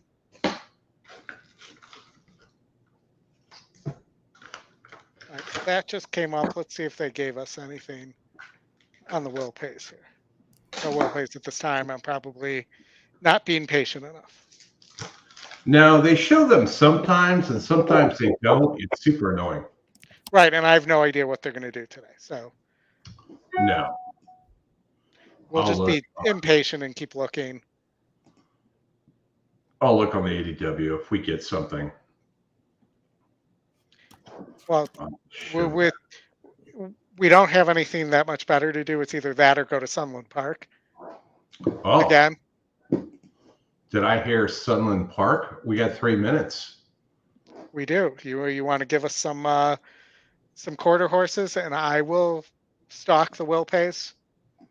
Yeah, sure. Let me get over there. StreamYard. Am I still sharing that screen? No, let me present that. Share screen. All right, Sunland Park. We have a stakes race. The West Texas Maturity in New Mexico. That's interesting in itself. Apparently, they consider themselves part of West Texas. So let's go through this real quick here. We'll take a look at the win percentages. The 6 slight win percentage. One thing I will show you here too. If you're an EE user, this is something you should check all the damn time. And that's go to tracks and look at the win percentage. And right now, the win percentage on the EE picks is hitting at 50%. 2 minutes to post. Same thing with Mahoney Valley tomorrow. And you're not showing your screen though. Am I not? No. Oops. I just removed Justin. And you. Trying to get rid of that. Now we got your screen up there. Okay. So go to the dashboard and then look at the tracks. You can get trainers, what their win percentage is here, jockeys. One of my favorite things to look at here is tracks, and Sunland. You can see the EE picks are hitting at 50%, which is not surprising because the track is on fire. So the EE picks would be the 6 and the 9, which are taking up 35% of the win percentages here. But, you know, right back there on the back end is the 1. The 1 here, 400 yards, just missed last out, qualified for this race on that trial. Certainly one to use. 5-1, 3-1 on the morning line, 8-1 on the track morning line. When you get to some of these other horses here, down to the bottom, it gets a little deeper waters. Pace for me, using it with the quarter horses is important. I look for separation, and you don't see a lot of separation here. Everybody's within like 8 or 9 points there. So I'll look at GSR on these types of races, especially when you're talking about, I mean, these are 3-year-olds and up, so a lot of these horses have run a number of times. But one that kind of stands out here is the 7 with 3 wins and 2 seconds running this distance. And here, you know, an allowance for this did qualify and whatnot, probably needs to get a good break, but, you know, did have some bad starts here against a lot lower competition. When you look at the 70 and the strength of race is important.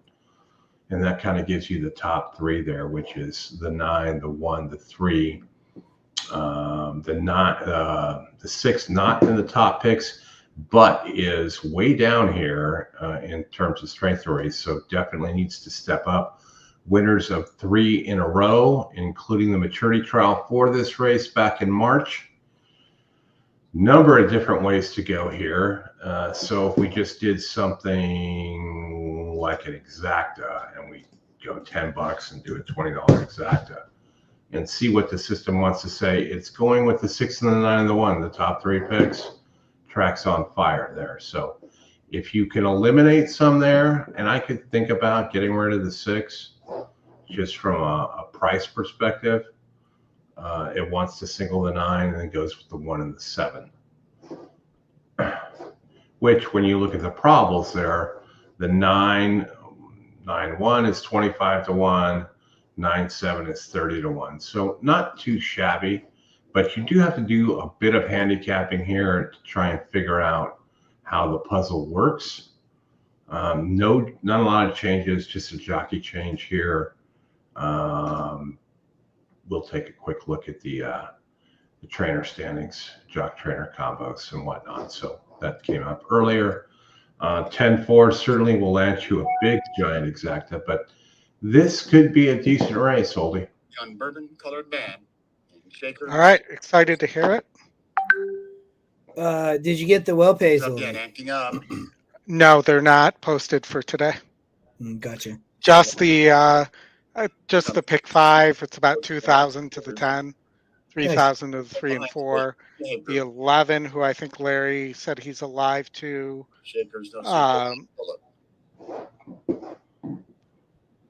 is about. That one's pretty nice. That one's over 9,500. And they're all in the game. So do we think the pick 6 pays more than the pick 5, or? I think based on pool. Running. Looked like a good start for KJ, Boots, Scoot, and Jess, who tries to get the advantage early in second. Who did you end up on here? Running huge. In third, Bourbon Colored Man. I played the 1-3-9. What a battle. We're going to have another upset. RC Corona King and Bill 5. Charlie. RC Corona 7, King. 5? Pick 5 carryover. Texas Security over Peps Charlie. Fizzling. At Sunland? Third, KJ, Yep. Scoot, and Jess. I thought the 3 was going to get there, but the 5 horse really win at 22-1. Yes. Apparently, yeah. Did the favorites just got out. So that 5 horse, which was a 4%er, hadn't won since June of 23. Show much in his subsequent races, But Got bumped at the start. Mm-hmm. green colors running down the crown of the racetrack and the green. 3 didn't break well, so the King, 3 Peps probably win the Charlie race. coming down to the wire. 3 ran second, but Definitely RC Corona King's your winner. The 3, Peps Charlie second. The 6, KJ Boots, Scoot and Jess. 22-1. We'll I doubt we'll have a Sunland Pick 5 carryover show, but maybe take a look. I don't know if it's because it's quarter horse. It may not be a carryover till next Sunday. Whenever their next quarter horse race date is. Yeah, not sure as well there, Oldie. You could be correct. I don't know how they do everything in West Texas, which is New Mexico. New Mexico, yes. Which technically, is a little west of Texas, but still west at least. I mean, at least it isn't the West Texas maturity in Louisiana. True. All right, we got 5 minutes to the gate here. The light should be on soon. 2 minutes to Hawthorne. Looks like there are 7,030 live tickets available at Gulfstream. Thank you for that, Larry. Appreciate it. That seems like a lot. Yeah, well, I mean, it would be good if they showed you, if they said there's 7,030 live tickets, and then they said there were 8 jillion, tickets to begin with, right? Right. Well, also it would be good if they just showed how many tickets were live to each horse. You could back your way to the will pays. Yeah, that's called will pays, right? Yeah, but like Parks does that. They show how much money is live to each horse, and then you got to do the math to get to the will pays. Yeah, why do they do that? What track is that, Oldie? Parks. Why do they do that? I've never figured that out. I mean, when we have Jessica on the show, we can ask her. I'm not familiar with that place. I think you are, Chris. I think you. I think it's right there next to Presskill Downs in terms of your favorite Pennsylvania tracks. Yeah, I don't see those anymore. I had them permanently removed. It's kind of like having your appendix taken out. When you have that taken out, they take out Parks, they take out Mahoning, they take out everything Monday, Tuesday, Wednesday, pretty much. Oldie, the Golden Gate race 5 was the race that we talked about with the one horse of whether this horse is going to stop or not. Yes, but also the one horse we talked about at Hawthorne is 4-1 right now. You're getting 3-1 on the 5 horse we talked about, and the 7. Is your favorite.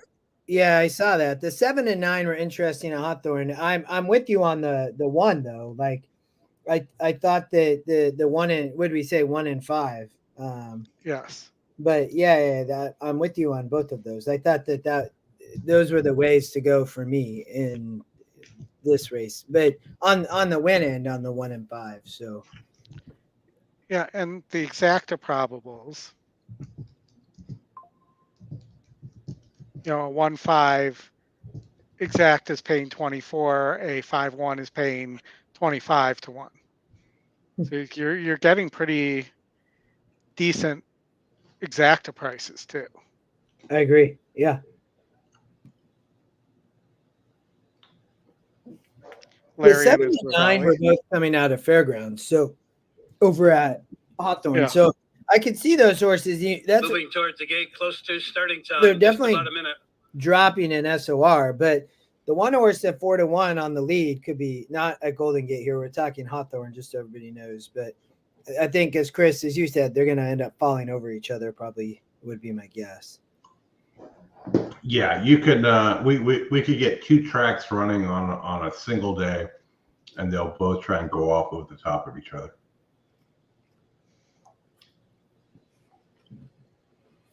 And they'll both post drag too. Yeah, just to get it right, so we can both go in the gate at the same time. Do you guys like this 5 here or not? I mean, what are your thoughts? I mean, I was 1-5-6 here, and you're definitely getting a price on the 6. I mean, the thing with the 5 here at Golden Gate is that it's going to get a pace set up. It's why it's taking money. So I think the question, though, is the 1 really going to stop? I would guess if the 6 cannot run with the 1, the 1's wiring. Fans are at the starting gate.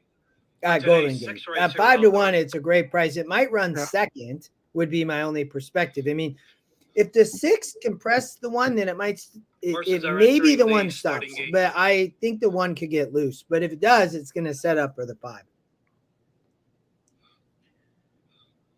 Over at Hawthorne, Oldie, the 1 and the 5 are both 4 to 1. The 7's the favorite at 5 to 2. Cash Fever.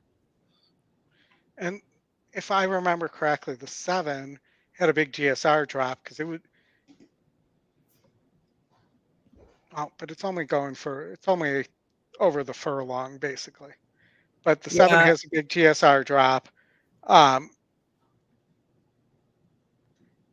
the 9 as well has really done its best running at FanDuel, not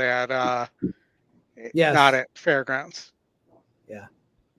Really, I should stop advertising their product and call it what it is, which is Fairmount Park. At least until they give us the CDI tracks. Do you go there frequently?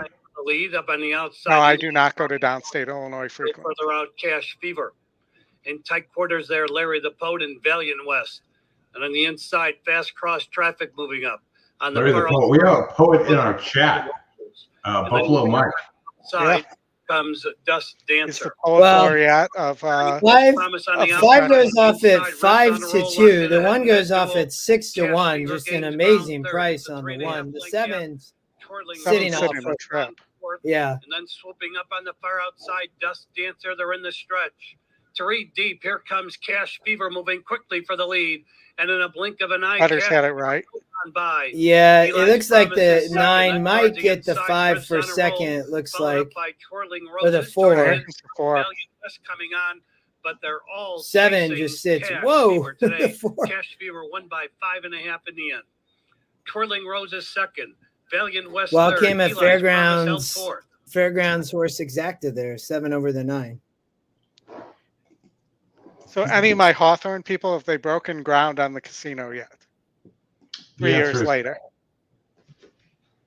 They're supposed to be building a casino there? Yes. That they've been approved 3 years ago to build the casino. And they just haven't done it, or what? They haven't even broken ground. And what's the reason? I know they also were awarded a second harness track, and then they got in trouble with who they were trying to get funding for them. So it may be a funding issue. I don't know.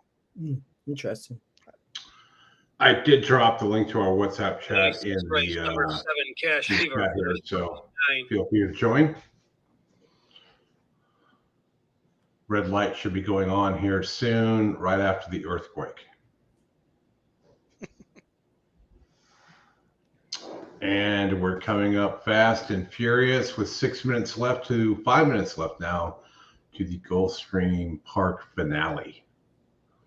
Still not giving anybody any will pays, no ideas here on what you need to do. We'll get over there shortly. We'll talk to Aiden Butler about that someday. We'll have him on the show. Approaching the gate. Absolutely. Give us the will pays.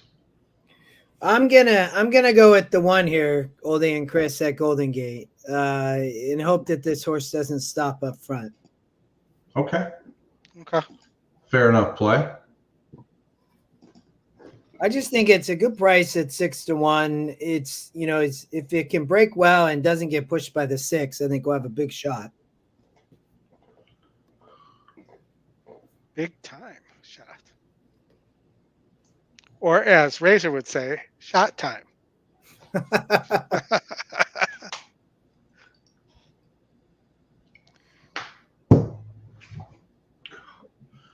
Lots of profanity in the stretch run chat today. as we come And the up here Phillies at the have made end. their way to the starting gate for race number Lots 5 of live from tickets, which Golden is Gate nice to see. Fields. Got a field of 6 3-year-old fillies to go 6 furlongs. Strong support for the 5 Brookie's Gal.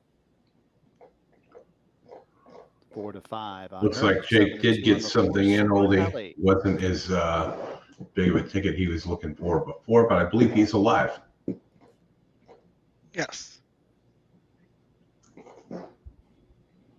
I see Larry's I don't ticket know, in the WhatsApp chat there. Yeah, I think the Mahoning Valley pick 6 carryovers up to 25,000. There'll be some swings tomorrow. If only you would have played the Turf Paradise pick 6. What is that up to? Super Alley coming forward. Speaking of another track that doesn't exist Brookie's in Gal. your No. Garage Code and Irish Prancer.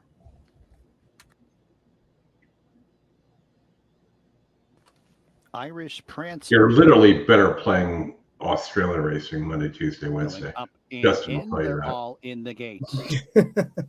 I had a $550 exacta And the other they're night off. A for little bit of $11. a stumble to start for Super Alley. It's Mirage Code who sends out for the Just lead. to Irish get Prancer, even, those in a hurry I'm going gonna to play a inside. Mahoning Irish Valley Prancer snatches that lead away pick from 6 Mirage ticket tomorrow. Code and will have the lead after an opening furlong. Outer Sunsets in I'm third and just 5 teasing lengths you. off the lead. 3 lengths back to Brookie's Gal in fourth, who's about 2.5 in front of He's Grateful intent Attitude. watching And this Super one. Alley's at the back of the pack and about Like, 12 He lengths is. over the He's lead. studying. Jump off. Pace looks to be pretty quick as they make the entry into the turn. Irish All Prancer tracks on should board plant from more the upper trees lane. on the Mirage Code backstretch. tries to peck away at the margin second. I mean, Outer it's Sunset it, draws closer in third. Brookie's Gal. fairgrounds. Attitude. Fourth It's all and fifth trees. and 3 lengths back to Super Trees Alley and Trail ball bearings. as they wind their way to the quarter pole. Ball And bearings? it's Irish Yes, it's all Prancer ball who's bearings ganged these up days. It's all ball by the bearings these others, days. including Garage Code. There was Outer Underhill's Sunset tab ran earlier today and on the Gal on Gulfstream the card. grandstand side. Grateful Attitude will Justin's like, attempt to shut split up. I want the rivals one. Nah, as they run down to the too final fast. furlong. Yeah, Brookie's I mean Gal that was about the worry, 10 and to then lead. the Outer 5, Sunset, the setup for the Attitude. 5 and Here's the Super 6 is Alley the on the 6 far going to get outside. up. Super No? Alley Well, flying the late. 4. 4 horses to the finish. Look at that. Brookie's Gal I don't even Oh know. my Brookie's Lord. Gal. I think it I was the Grateful 2 on the Attitude, inside, Super but I'm Alley, not sure. Outer Sunset. I don't 4 think horse I've ever photo with seen the one fifth that from that Golden was Gate. like yesterday on the turf. I mean, just all of them lined up except for the one who stopped at the stretch. But Poor Bill Downs, the track announcer at Golden Gate, like, this shit never happens. Why? Give me 5 horses at the finish? I think it was the 2. Here's the replay. I think Oh, it no, might it's have been the 5. favorite. I think it might have Yeah. been the 5, Oldie. You know, and this is where you could Finish have all like around, after 6 race furlongs, fairness gambling, like 111.65. pick the winner there, right? It's like, go high. I mean, open that window up for like 15 seconds. That's a different kind of historical horse racing. Oh, looks like the 5.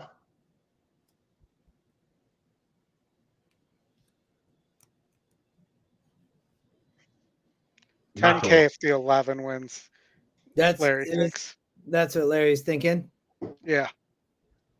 All right, it's pretty much post time.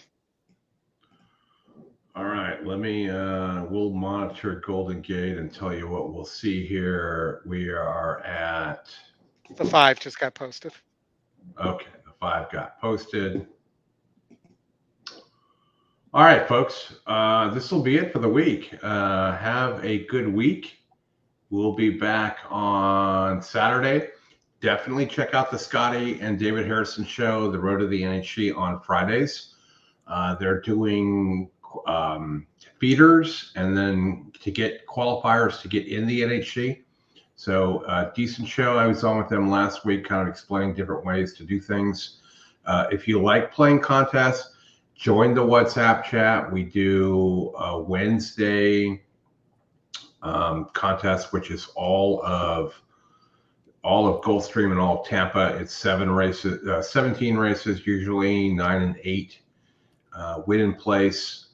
$24 gets you in. If you're interested in playing those feeders, if you join that contest and you win some cash there, you can use that to get into the NHG feeders as well. We'll probably be doing some Breeders' Cup stuff as we get closer to the summer. Contests are fun. They're priced right and whatnot, and it really kind of hones your skills on picking winners. So good thing to get involved with. Well, good luck to LA. Yeah. I hope LA and who else was alive? Jay Yeah. and Yeah, good luck, Jay. Whoever else too is alive. Was Jotham. Yeah. Jotham had hit the pick 6 yesterday too. Nice. Yeah, so did Tony. Tony hit it yesterday as well. Jotham hit it in person and got paid cash. So. Jose from Los Al, I see, is alive to the 10 on Twitter. Yeah, he's live on site too. First time he said, I think, since 2013. Oh, at Gulfstream? Yeah. Wow. He had tweeted that earlier today. Good luck, Jotham. Let's get it. That's probably a bot. Only a bot would say that. Say what? I'm alive. You want me to play Pearl Jam alive and get Scotty in trouble here? No. Good luck, Jotham. Good luck, Larry. Good luck, Jay, if you're still out there.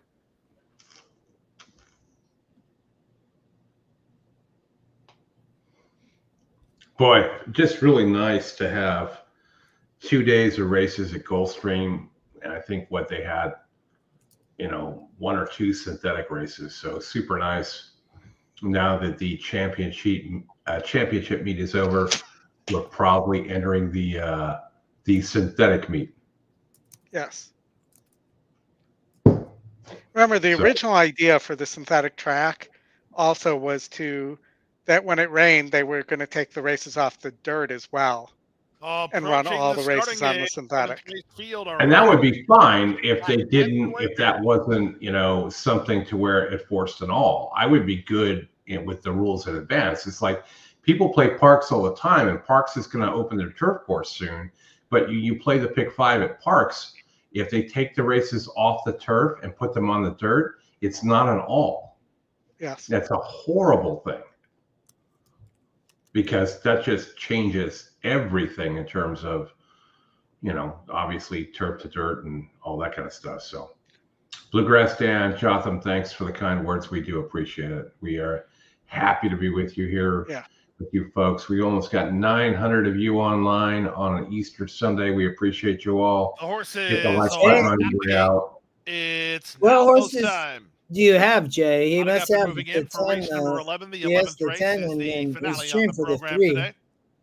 It's been our The pleasure to 3 bring is you the first Sunday time racing starter and Fletcher quality Irad racing again. all Yep. season long here at Gulfstream Not Park. a bully. Not going anywhere though. I was Live racing using, again if on I remember right here, Thursday like afternoon. 1, 3. It's an 8-race Thursday program that begins at 1:10. I used a few, I know. I thought that the 1 Pendulum with going Jose was forward. interesting Now on here's the rail, past and then the tense. 3 was the first time starter. But I'm cheering for the 10. I think everybody has. So On the outside, her diamonds will complete the field. All right. Good luck, everybody. 1 did not get an And easy lead. Runners away. Wow. On the far that- outside, not it's this her one. diamonds, who was Not very the- good Yes. again. Whoa. Cleared the inside traffic The already. double one. Although she won't settle down, she's very keen in the run Well, to the we first always get mad Pendulum at the comes away jockeys for racing not in trying second. to Down at the stop inside, the horse Creed from going Gold's not 20 full lengths in away. front. Away fourth is Tremontaine. Back to fifth goes Who Lady Who is also Yeah, that was really With cute. past about that 11. touch. Then it's a length back to Sister Honey. Moving out the rail, Exhilarate. She's racing about 7 lengths off the speed now. Braid, the first timers toward the back of the field with Midnight Prowler as they run by a quarter in 23-1. And how fast It's would her that quarter have Diamonds who been has if the lead by a they length. The favorite if he Pendulum is second. didn't grab a Beats hold Gold of at that the rail horse? third from Tremontaine. Two Path racing in fourth. Past tense is next. Who Lady Who is on the inside. Appreciate that, By Imran. Sister See Honey. you next Started Saturday. out wide on the course is Midnight Prowler. Out the rail goes Midnight Exhilarate. Prowler. And out the back now, the trailer is Midnight Braid. Prowler. It went the half and 46 and 4 as they leave the backstretch and move on to the far turn. Her Diamonds, a hard-to-handle leader. She's in front to half a length. Pendulum is second. Creed's Gold looks for a way through for Jose Ortiz. Irad's loaded right now. Tremontaine gets started. Here's Braid with a big move He from went last. really Four wide. outside. They race to the top of the stretch. The leader still Her Diamonds. Pendulum takes her shot. Tremontaine is next as Creed's Gold looks for a Jose way on the through. rail. On the outside, Braid tries to continue with forward More. momentum, and here's Creed's Gold at the rail. Pendulum has the Jose. lead. Creed's Gold fires through. Tremontaine down the center, down to 2. Tremontaine, Creed's Gold. Creed's Gold just in front. It's Creed's Gold to win it. Sorry, Creed's Gold guys. off a good trip to victory gives Mark Cassie 3 on the day. Jose Ortiz on board with Tremontaine second in 134 and 4. So that was the fourth choice in the pick 5, the 1 for Martinez Cassie. Yep. It's $7,452.95, with the 10 being the favorite and the 3 and the 4 being kind of the coast second and third choices, and then you get back down to the 7 as the fourth choice there. You guys want to hang out and see what this thing pays? Sure. Sure. It's time to play the Mystery Will Pay show. We need like we can't use the Jeopardy music unless that's public domain, but we It need is like not. the Jeopardy music until final Jeopardy music. All right, so just recapping the winners here. Race 6, you had the 4 Farbridge at $3.40. Race 7 was the Price Horse, the 11. Race 8 was the 8 Bowman Bell that was talked about by Kay Reed, that I did have a nice win bet on, which made my day. Race 9 was the 9, my single on my super cheap ticket. The 1's a winner. It's Creed's Gold. Second, 4 Tremontaine. Third, number 10, Creed. Pendulum. Fourth, number 6, And Past then a Miss. 19, Fifth, number 9, Sister Honey. High five numbers. $19 1, horse there 4, with 10, the 8. 6, and I had the 9. 6 and 9 there, Creed's ran Gold. second with the Creed's 6. Gold. And in the finale, it was the 1.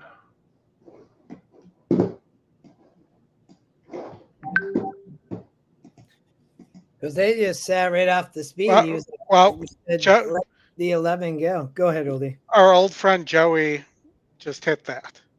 Oh, nice. What was the GSR sort? Did it figure? All right. Well, Oldie, why don't you... I mean, the horse was 14%. It had a low GSR, but it was the pace of the race stretching out. So, I mean, I used the horse in my pick 6, but I had like 5 or 6 horses. But Oldie, go ahead. I mean, the win percentage line liked this horse. So, and it's a maiden race, so I'm a maiden special weight, so I'm not paying as much attention to the sore there. But, I can't really argue that other than the win percentage line, there was nothing, and the pace, there was nothing pointing at this horse. It didn't get the lead. It had never gotten the lead before either. And, I think it got a easy trip on the rail, and the rail opened up. And this horse had a kick. Well, let's do this Price is Right style. I'm going to go west to east, which means I get to go last. But Justin, what does this pay? Go ahead Give and us put a- it back up too, so because it's about to come up. What is it? What do you think the pick 6 pays? Winning I rider is would Jose Ortiz. Creed's Gold's can a mute the 9-1 sound, though. winner. 3 training victories for Team Mark Cassie today. let's say 9,300. This one with a good trip in the end. as Jose found what 9,300. he needed. Oldie, you are in the middle. I am gonna go with 12,000. I'm going You're to go gonna with, take $1. I'm going to go. I'm not going to do. I'm going to go higher than both of you. I'm going to go 16.4. Rex said, Rex 8,800 in 12,000 or so. which could be 12,000 or There we go. 200,000.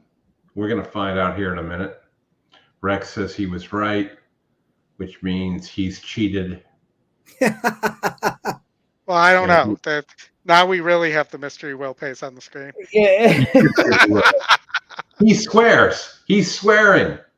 8,700.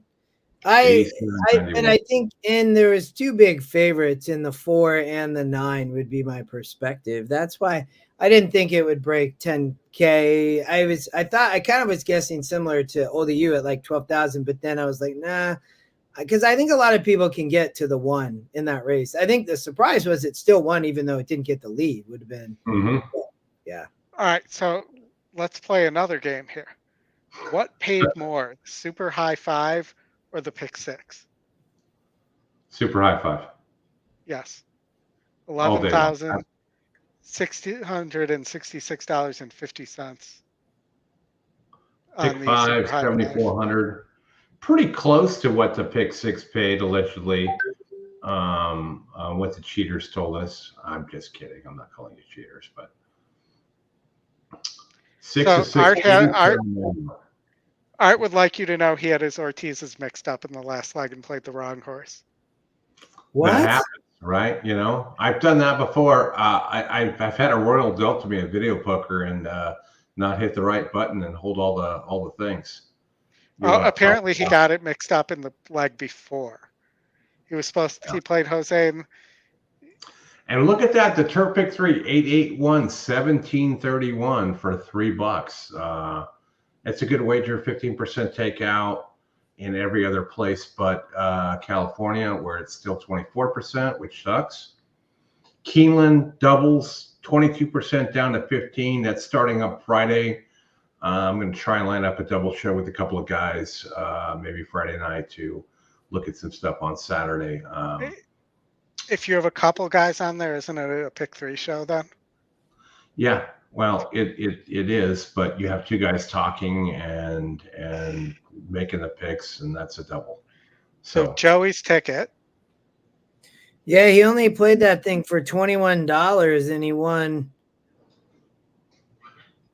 But why is it only paid? Why is his well pay less? Why? Because he's in a state like you that's highly taxed. Oh, he said. I don't think my state's not that highly taxed. He said that maybe they took out taxes. Huh. All right, y'all. All right, I gotta bounce. I know you need to go eat. Thank you all for joining us again. We do appreciate the support. We'll be back on Saturday. Join the coaching classes Wednesday, Thursday, Friday, Saturday. We'll be back on Saturday with the show. Join the NTRA, the Road to the NTRA show on Friday with Scotty, usually 11:30ish Eastern time. They'll go through a beater tournament and then the qualifier. And if you get the qualifier, you'll be in Vegas next year in March, where we will see you all then. So other than that, have a great week. Odie? Let me add, since we were doing the prices right, to make sure they have your dog spayed or neutered. So I'll end with this. I follow the Super 70s guy on Twitter, and he had a post the other day where both people didn't hit the showcase, and he was like, "Nobody wins. Have your dogs castrated. We'll see you tomorrow at MRF." So good stuff. Justin, Oldie, been a pleasure this weekend. Thanks, all. Have a good week. Thank you, everybody. Bye.